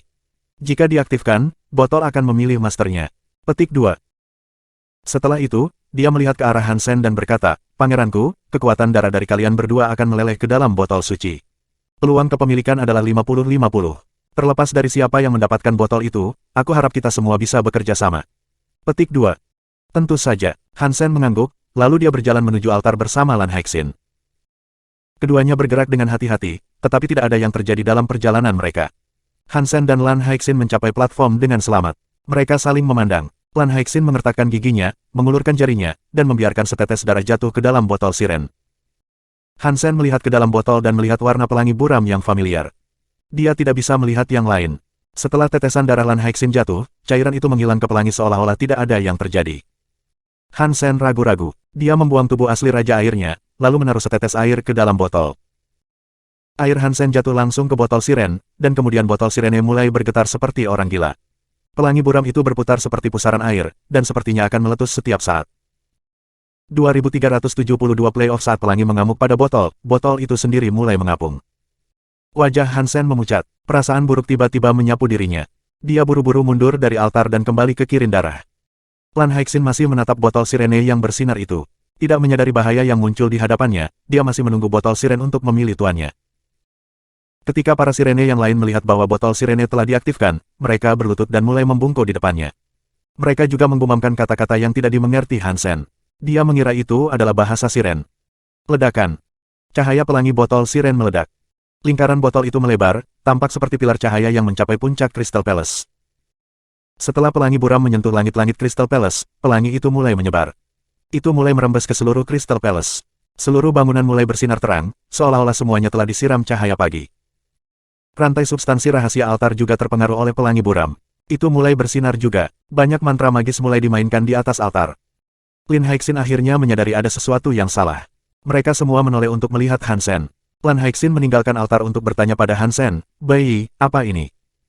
Kamu bertanya kepada aku. Bagaimana aku bisa tahu? Aku sudah memberitahumu sebelumnya bahwa ada masalah dengan hal ini, tapi kalian memilih untuk mengabaikan peringatan itu."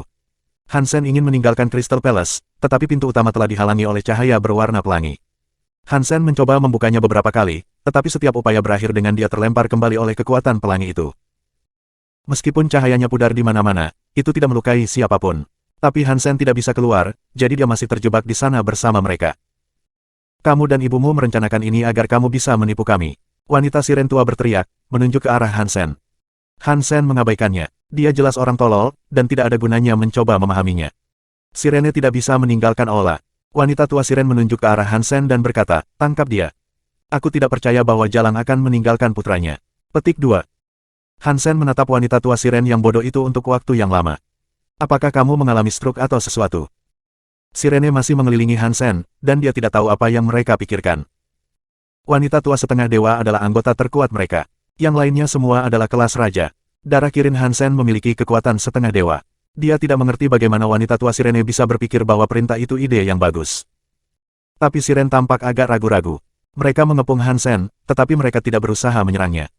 "Bawa dia, itulah satu-satunya cara kami bisa bertahan," teriak wanita tua Siren. Dia mengangkat tongkat koralnya dan mengumpulkan kekuatan air. Itu menjadi naga air yang melesat menuju Kirin darah. Sirene lainnya bergerak untuk membantu wanita tua Siren itu. Mereka ingin menjatuhkan Hansen bersama. Darah Kirin memiliki sumbu yang sangat pendek. Ia memuntahkan udara darah yang menghancurkan naga air wanita Siren tua, lalu mengaktifkan area darahnya dan melangkah maju untuk menyerang Sirene yang mengelilingi mereka. Hansen meletakkan lili di punggung Kirin darah, lalu menyentuh kepala Kirin darah. Dia berteriak, "Tidak perlu menyerang mereka.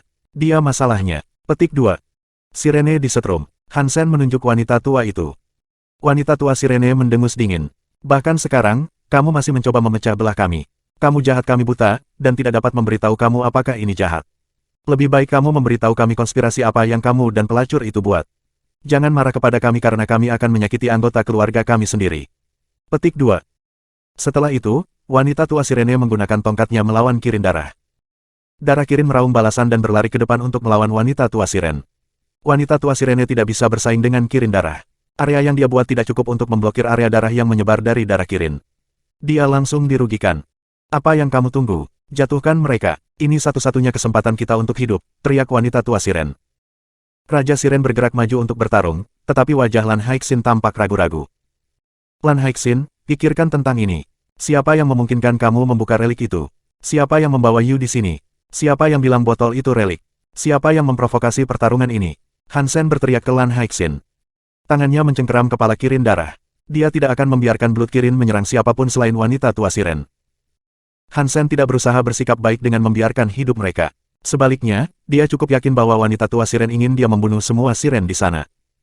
Tipuan ini terlalu jelas. Wanita Sirene tua tahu bahwa mereka tidak akan bisa melawan Hansen dan Kirin darah, jadi dia bersikap keras kepala. Hansen tidak percaya bahwa wanita setengah dewa ini telah selamat dari kehancuran rasnya sambil tetap sebodoh ini. Begitulah, kecuali ada sesuatu yang dia inginkan. Jika wanita Siren tua benar-benar ingin membunuh Hansen, dia akan menyerang Hansen sendiri. Tapi targetnya adalah Kirin darah. Keputusan ini mendorong haus darah Kirin ke tingkat yang lebih tinggi. Seluruh raja ekstrim tahu bahwa Kirin darah adalah binatang buas yang kejam dan pemarah. Jika tidak, itu tidak akan membunuh seseorang di taman raja. Perilaku wanita tua Sirene itu tidak wajar. Bahkan jika dia meyakinkan Siren untuk bertarung, mereka tetap tidak akan bisa mengalahkan Hansen dan Blood Kirin. Paling banter, mereka mungkin mencapai hasil imbang. Dan itu bukan hasil yang bagus untuk Siren. Satu-satunya kemungkinan adalah bahwa wanita tua Sirene itu ingin merusak Siren secara keseluruhan. Itu bukan tentang dia secara eksklusif. Hansen tidak ingin digunakan sebagai alat untuk mematikan sirene. Itulah mengapa dia memegang kepala Kirindara agar tidak membunuh mereka. Tapi temperamen Kirindara itu terlalu kejam. Hansen tidak bisa mengendalikannya. Darah Kirin terus diprovokasi oleh wanita tua siren, dan karena itu, udara darah semakin menakutkan. Makhluk itu tidak bisa menahan emosinya. Ark, darah Kirin menghantam wanita tua siren.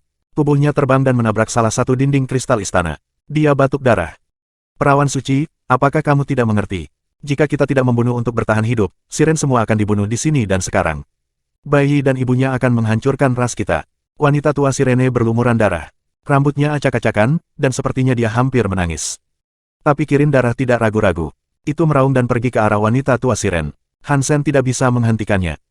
Berhenti. Lan Haixin berteriak. Raja Siren bergerak untuk melawan Hansen dan Kirindara juga. Mereka ingin menghentikan gerak maju Kirindara. 2373 mata kiling, subscribe Penatua. Hansen tampak dingin. Dia tahu bahwa wanita tua itu berhasil memprovokasi sirene lainnya. Lan Haixin, aku harap kamu tidak menyesali keputusan kamu, kata Hansen dengan suara tanpa emosi. Dia melepaskan kepala Kirindara, lalu mencabut paku dewa petir dan pisau gigi hantu yang terpasang di pinggangnya. Darah Kirin meraung dan melompat ke arah wanita tua siren. Udara darah bersinar dengan cahaya merah tua. Itu menyapu ke depan, tampak seperti akan merobek wanita siren tua menjadi dua. Lan Haixin dan beberapa raja siren lainnya maju dalam upaya untuk menghentikan Hansen. Aku hanya menginginkannya. Ini tidak ada hubungannya dengan kalian semua. Siapapun yang mencoba menghentikanku akan kehilangan nyawanya. Hansen berkata dengan muram. Sepertinya dia tidak akan mundur. Ada cara lain agar Hansen bisa menyelesaikan situasi ini, tetapi pendekatan langsung akan jauh lebih cepat. Dia tidak tertarik berkorban demi kebaikan para sirene, atau dimintai pertanggungjawaban atas kesalahan dan kebodohan mereka. Hansen menebas dan mendorong, dan area di sekitarnya berubah menjadi kabut udara pisau dan cahaya pedang yang kacau. Dia memotong Raja Siren sementara Kirindara melonjak setelah wanita tua siren. Wanita tua sirene berteriak, aku akan menggunakan pengorbanan sirene untuk menyegelnya. Kalian mencari celah untuk menyerang mereka. Petik 2. Tetua, tidak, semua sirene terguncang. Wanita tua sirene menenangkan diri dengan berani. Cahaya air biru menyebar seperti bunga mekar saat kehadiran menakutkan mulai muncul di dalam dirinya.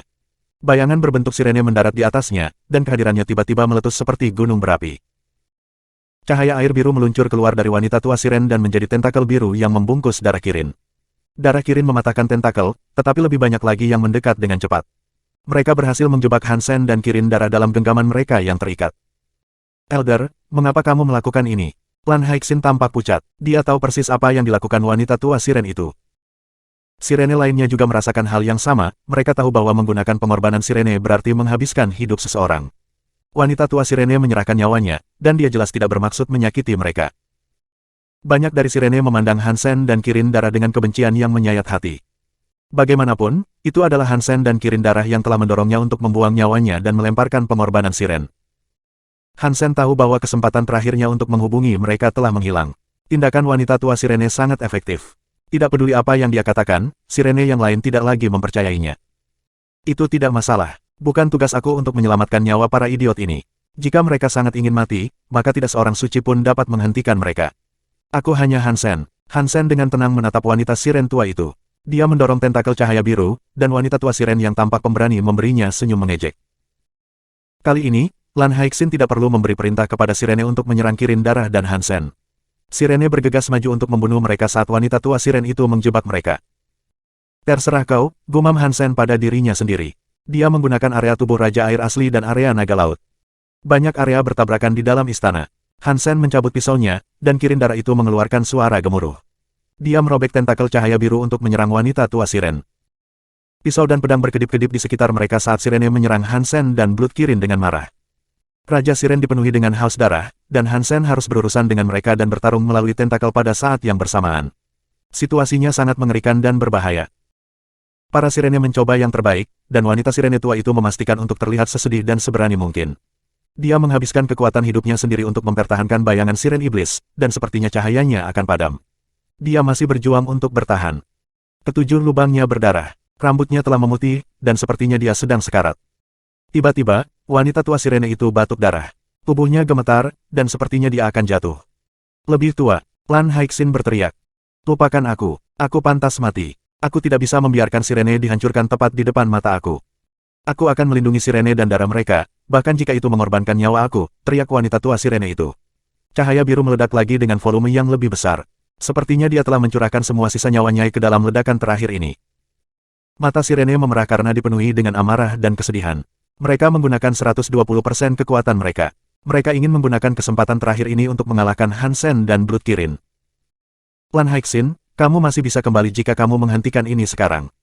Kata Hansen dari atas Kirin darah. Dia menatap langsung ke Lan Haixin. Lily sedang duduk di belakang Hansen dan memegang erat pinggangnya. Pertarungan ini di luar jangkauannya. Jika bukan karena Hansen, aliran kekuatan sudah menghancurkannya. Mengapa kamu dan ibumu harus melukai Sirene? Bahkan jika kami melakukan sesuatu yang buruk kepada kalian, kamu masih memiliki darah Sirene di dalam diri kamu. Bisakah kamu tidak melepaskan kebencian di hatimu? Mengapa kamu harus mencoba membunuh kami? Lan Haixin tampak sedih saat dia berbicara. Aku sudah bilang, ini bukan urusanku. Dialah yang menjebak kalian. Hansen menunjuk wanita tua Siren saat dia berbicara. Bayi, kenapa kamu masih berbicara seperti ini? Apa menurutmu kami idiot atau apa? Seorang Raja Sirene berteriak. Hari ini, aku akan membunuhmu atas nama tetua. Raja Sirene lainnya meraung. Bunuh dia. Aku telah memberi kalian 3 kesempatan. Apa yang terjadi sekarang ada pada kamu? Hansen mengangkat senjatanya dan mendorongnya ke depan. Tiba-tiba, seluruh aula dilapisi dengan pisau sutra. Mereka muncul di mana-mana, dan mereka terus maju. Blur. Darah segar berceceran di seluruh istana. Sutra pisau membunuh para siren dan memotong tentakel cahaya biru. Anggota badan dan darah beterbangan di udara, dan tiba-tiba, seluruh aula menjadi merah. Semua orang di aula, selain Hansen, Lily, Kirin darah, Lan Haixin, Bauer, dan wanita tua siren, telah terbunuh. Raja siren semuanya telah dipotong-potong. Beberapa raja siren masih bernapas. Tetapi karena kehilangan anggota tubuh mereka, mereka hanya bisa berteriak parau saat mereka berkubang dalam darah mereka sendiri. Mata Lan Haixin membelalak, dan dia hanya berdiri di sana. Dia tampak ketakutan, putus asa, tidak percaya. Segudang emosi melintas di wajahnya. Kamu, tubuh Lan Haixin bergetar saat dia menunjuk ke arah Hansen. Dia tidak menyangka ini akan menjadi akhir. Dia tidak mengira Hansen begitu kuat. Aku melakukan apa yang kamu inginkan. Apakah kamu senang sekarang? Hansen mengabaikan Lan Haixin dan berbicara dengan wanita siren tua itu. Haha, aku dapat melihat sekarang bahwa kamu benar-benar dari darah jalang itu. Hati kamu dalam. Tapi itu tidak membuat perbedaan, bahkan jika kamu benar-benar memahami rencana aku. Aku masih mempermainkanmu. Wanita tua Sirene itu terkekeh. Dia tidak terlihat sedih, dan tubuhnya yang sekarat tiba-tiba terlihat sangat hidup. Lan Haixin menatap wanita tua Siren itu. Dia tidak bisa mempercayai matanya. Darah Sirene di tanah mulai bergerak. Ia berlari ke altar dan mewarnai altar menjadi merah. 2374 cairan botol suci. Tetua, kenapa? Lan Haixin memandangi wanita Siren tua itu dengan sangat tidak percaya. Suaranya bergetar. Mengapa? Wajah wanita tua Sirene itu bengkok.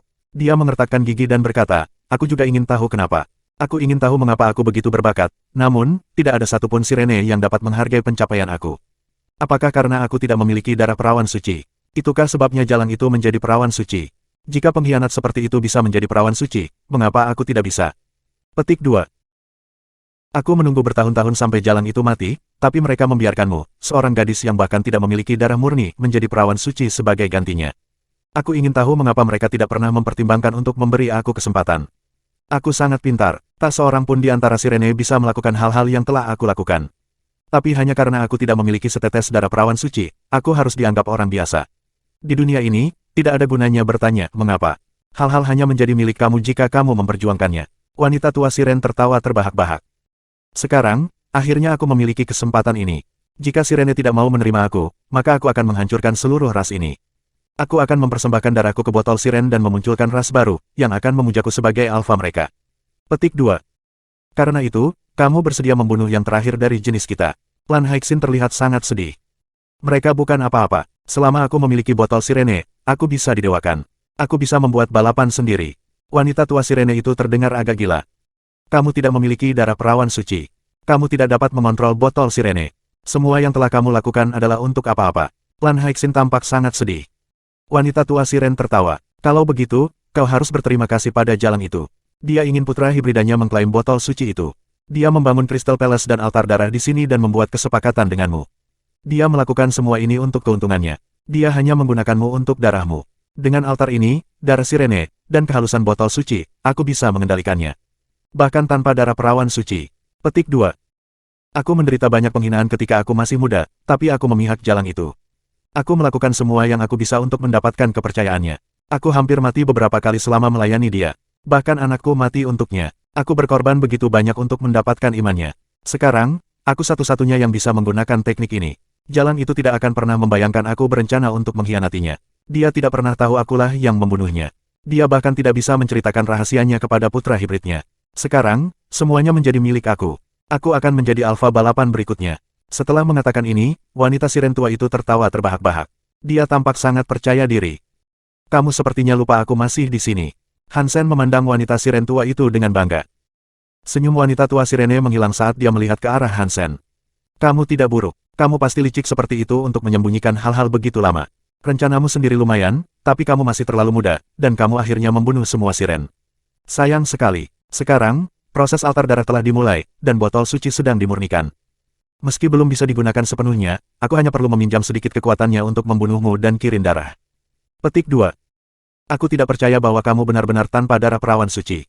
Bagaimana kamu bisa menggunakan kekuatan botol holy tanpa itu? Hansen bertanya. Hansen telah menebak rencana wanita tua siren beberapa waktu yang lalu, tetapi dia belum membunuhnya karena dia juga menginginkan botol siren. Dia memiliki masalah yang sama dengan wanita tua siren. Dia memiliki tubuh asli Raja Air, tapi dia tidak memiliki darah perawan suci. Botol suci tidak akan menerima dia sebagai tuannya. Dan ini juga bukan hanya karena Hansen telah menggantikan Bai Yi. Bahkan ibu Bai Yi tidak percaya pangeran muda itu bisa menggunakan botol itu. Jadi, dia mendirikan altar darah. Dia membutuhkan pengorbanan darah agar Bai Yi bisa mengendalikan botol siren, tapi itu tetap mustahil bagi Hansen. Hansen ingin mengetahui rencana wanita siren tua itu. Dia pasti punya beberapa metode untuk mengendalikan botol sirene. Jadi, dia belum menjatuhkannya. Tidak apa-apa, segera, kamu akan percaya. Aku akan menggunakan kamu berdua bibrida sebagai pengorbanan. Kemudian, aku akan dapat mengontrol botol sirene dan membuat balapan sendiri. Aku akan menjadi alfa dan pemimpinnya. Kata wanita tua sirene itu. Dia berjalan menuju altar dan mengambil botol siren. Obsesi terukir jauh di garis wajahnya. Lan Haixin menggunakan kekuatan areanya dalam upaya untuk menghentikan wanita tua itu, tetapi begitu Lan Haixin pindah ke altar, cahaya pelangi altar memantulkan punggungnya. Dia tidak dapat mengakses zona itu. Wanita tua sirene mengangkat botol dan tertawa.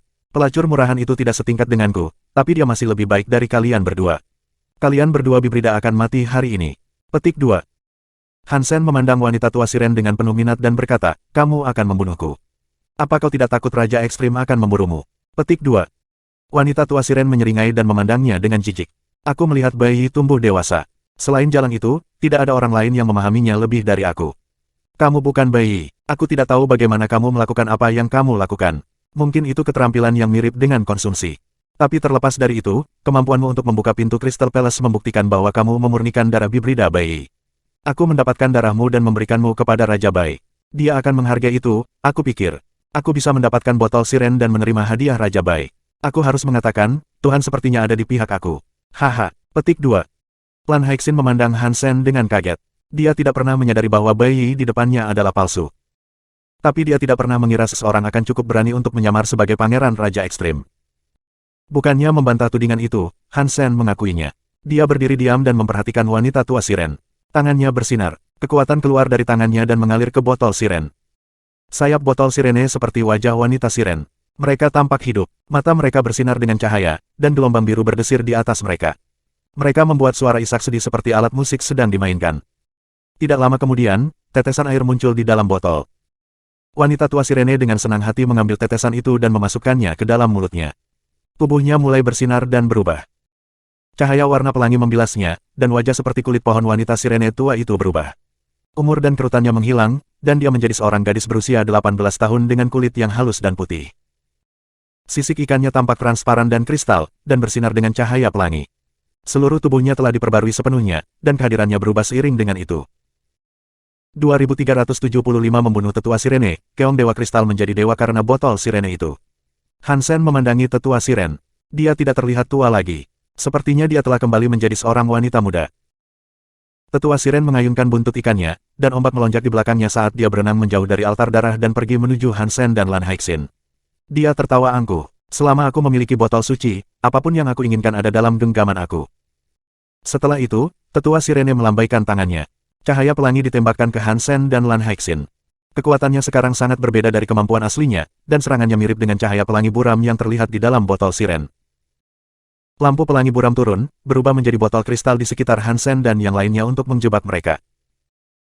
Hansen telah melihat Keong Dewa Kristal menggunakan kekuatan yang hampir identik, dan sekarang dia tahu pasti bahwa kekuatan itu berasal dari botol siren. Tapi Siren Elder lebih lemah dari Crystal God Cons.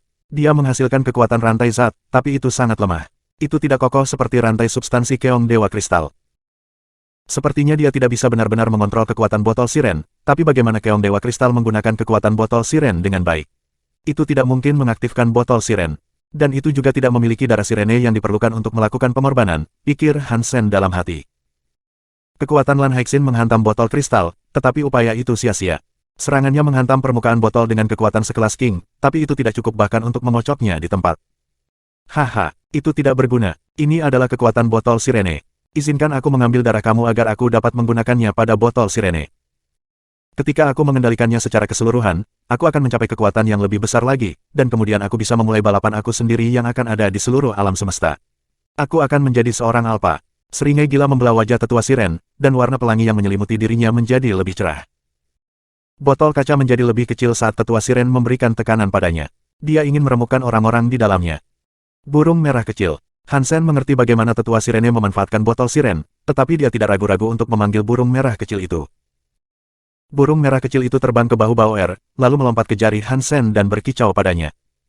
Kita hampir selesai di sini. Singkirkan wanita tua ini, tapi serahkan beberapa napas terakhirnya padaku. Aku ingin menghabisinya sendiri, Hansen memerintahkan burung merah kecil itu. Tetua sirene tampak seolah-olah dia telah mendengar lelucon lucu, dan dia tertawa. Ini belum berakhir, dan kamu sudah gila. Ledakan. Kata-kata itu baru saja keluar dari mulut tetua siren ketika burung merah kecil itu terbang. Api mulai menjilat di sekitar tubuhnya saat dia bangkit dari jari Hansen. Tiba-tiba, burung merah kecil itu berubah menjadi burung Phoenix api emas. Sayap burung Phoenix memberikan beberapa ketukan yang kuat, meningkatkan petak api yang menghanguskan dinding botol kaca. Rantai zat yang menyusun dinding kristal itu seperti kertas. Nyala api menari-nari di atasnya, dan mereka dibakar menjadi abu dalam sekejap. Sepertinya kekuatan tetua sirene jauh lebih rendah dari Keong Dewa Kristal. Ini seperti kekuatan dewa palsu, pikir Hansen dalam hati. Divide Xenogeneic. Tidak, mustahil. Mata tetua siren membelalak, dipenuhi ketidakpercayaan pada apa yang dilihatnya. Lan Haixin juga tidak bisa mempercayainya. Dia menatap dengan takjub pada burung merah kecil yang telah berubah menjadi burung Phoenix api. Kedua sirene sudah akrab dengan burung merah kecil itu, karena Bauer bermain dengan makhluk itu setiap hari. Dan dia sangat suka menggertaknya. Lan Haixin terkadang merasa kasihan pada hal kecil itu, tetapi sepertinya tidak pernah keberatan untuk diganggu oleh Bauer. Itu terus mengikutinya setiap saat. Burung merah kecil itu sebenarnya adalah dewa xenogenik. Pikiran itu membingungkan. Tapi kebenaran tidak bisa disangkal. Burung Phoenix api yang telah berubah menjadi burung merah kecil sekarang terbang menuju wanita tua siren. Dan ketika itu sampai padanya, itu menyemburkan bola api emas.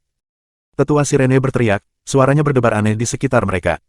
Tubuhnya bersinar, dan cahaya itu menjadi botol kaca yang mencoba membungkus bim merah kecil itu, tapi itu berubah menjadi debu begitu mendekati api itu. Api menyerang dengan liar ke arah tetua siren. Tetua siren tidak bisa mengelak. Dia mengumpulkan cahaya dewa malaikatnya untuk memblokir serangan dengan tangannya, tetapi ketika tangannya menyentuh api, itu mulai terbakar. Dan kemudian, seluruh tubuhnya terbakar. Tidak, ini tidak mungkin. Aku ingin menjadi alpha. Aku ingin menerima botol suci ini. Tetua sirene berteriak dengan marah saat api yang kejam menggerogotinya. Tidak lama kemudian, tubuhnya yang terbakar berubah menjadi abu. Itu bukanlah kekuatan dewa yang nyata, iya. Sepertinya metodenya penuh dengan kekurangan. Darah bayi dan Lan Haixin harus digabungkan untuk mengontrol botol siren. Hansen mengeluarkan pisau gigi hantunya. Dia berjalan maju dan memotong kepala tetua siren yang sekarat. Mutan Xenogeneic King diburu, Nyonya Sirene. Gen Xenogenik mutan ditemukan. Petik 2. Setelah Hansen membunuh tetua siren, api terus menyala. Tubuh tetua siren berubah menjadi abu. Permata biru yang pasti merupakan gen xenogeniknya terletak di tengah abu-abu. Tapi aku tidak mendapatkan jiwa binatangnya. Hansen meraih permata itu dan memegangnya di telapak tangannya.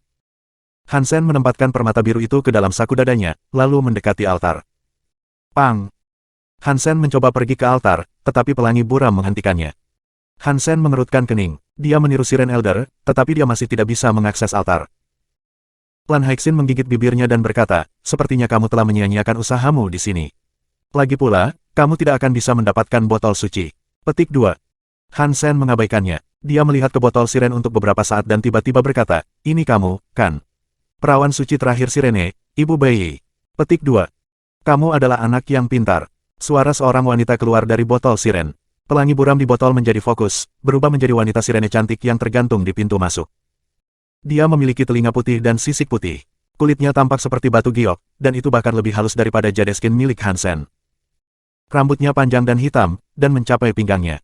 Matanya seperti obsidian, wajahnya sangat menarik, dan senyum lembut menghangatkan ekspresinya. Ho, perawan suci, Lan Haixin menatap wanita di dekat botol siren dengan kaget. Dia tidak tahu bagaimana menenangkan dirinya saat itu. Semua hal yang dia pikir tidak akan pernah terjadi telah terjadi dalam waktu yang sangat singkat. Lan Haixin merasa seluruh hidupnya tidak mengandung banyak perubahan tak terduga seperti 10 menit terakhir. Terima kasih sudah subscribe Penatua.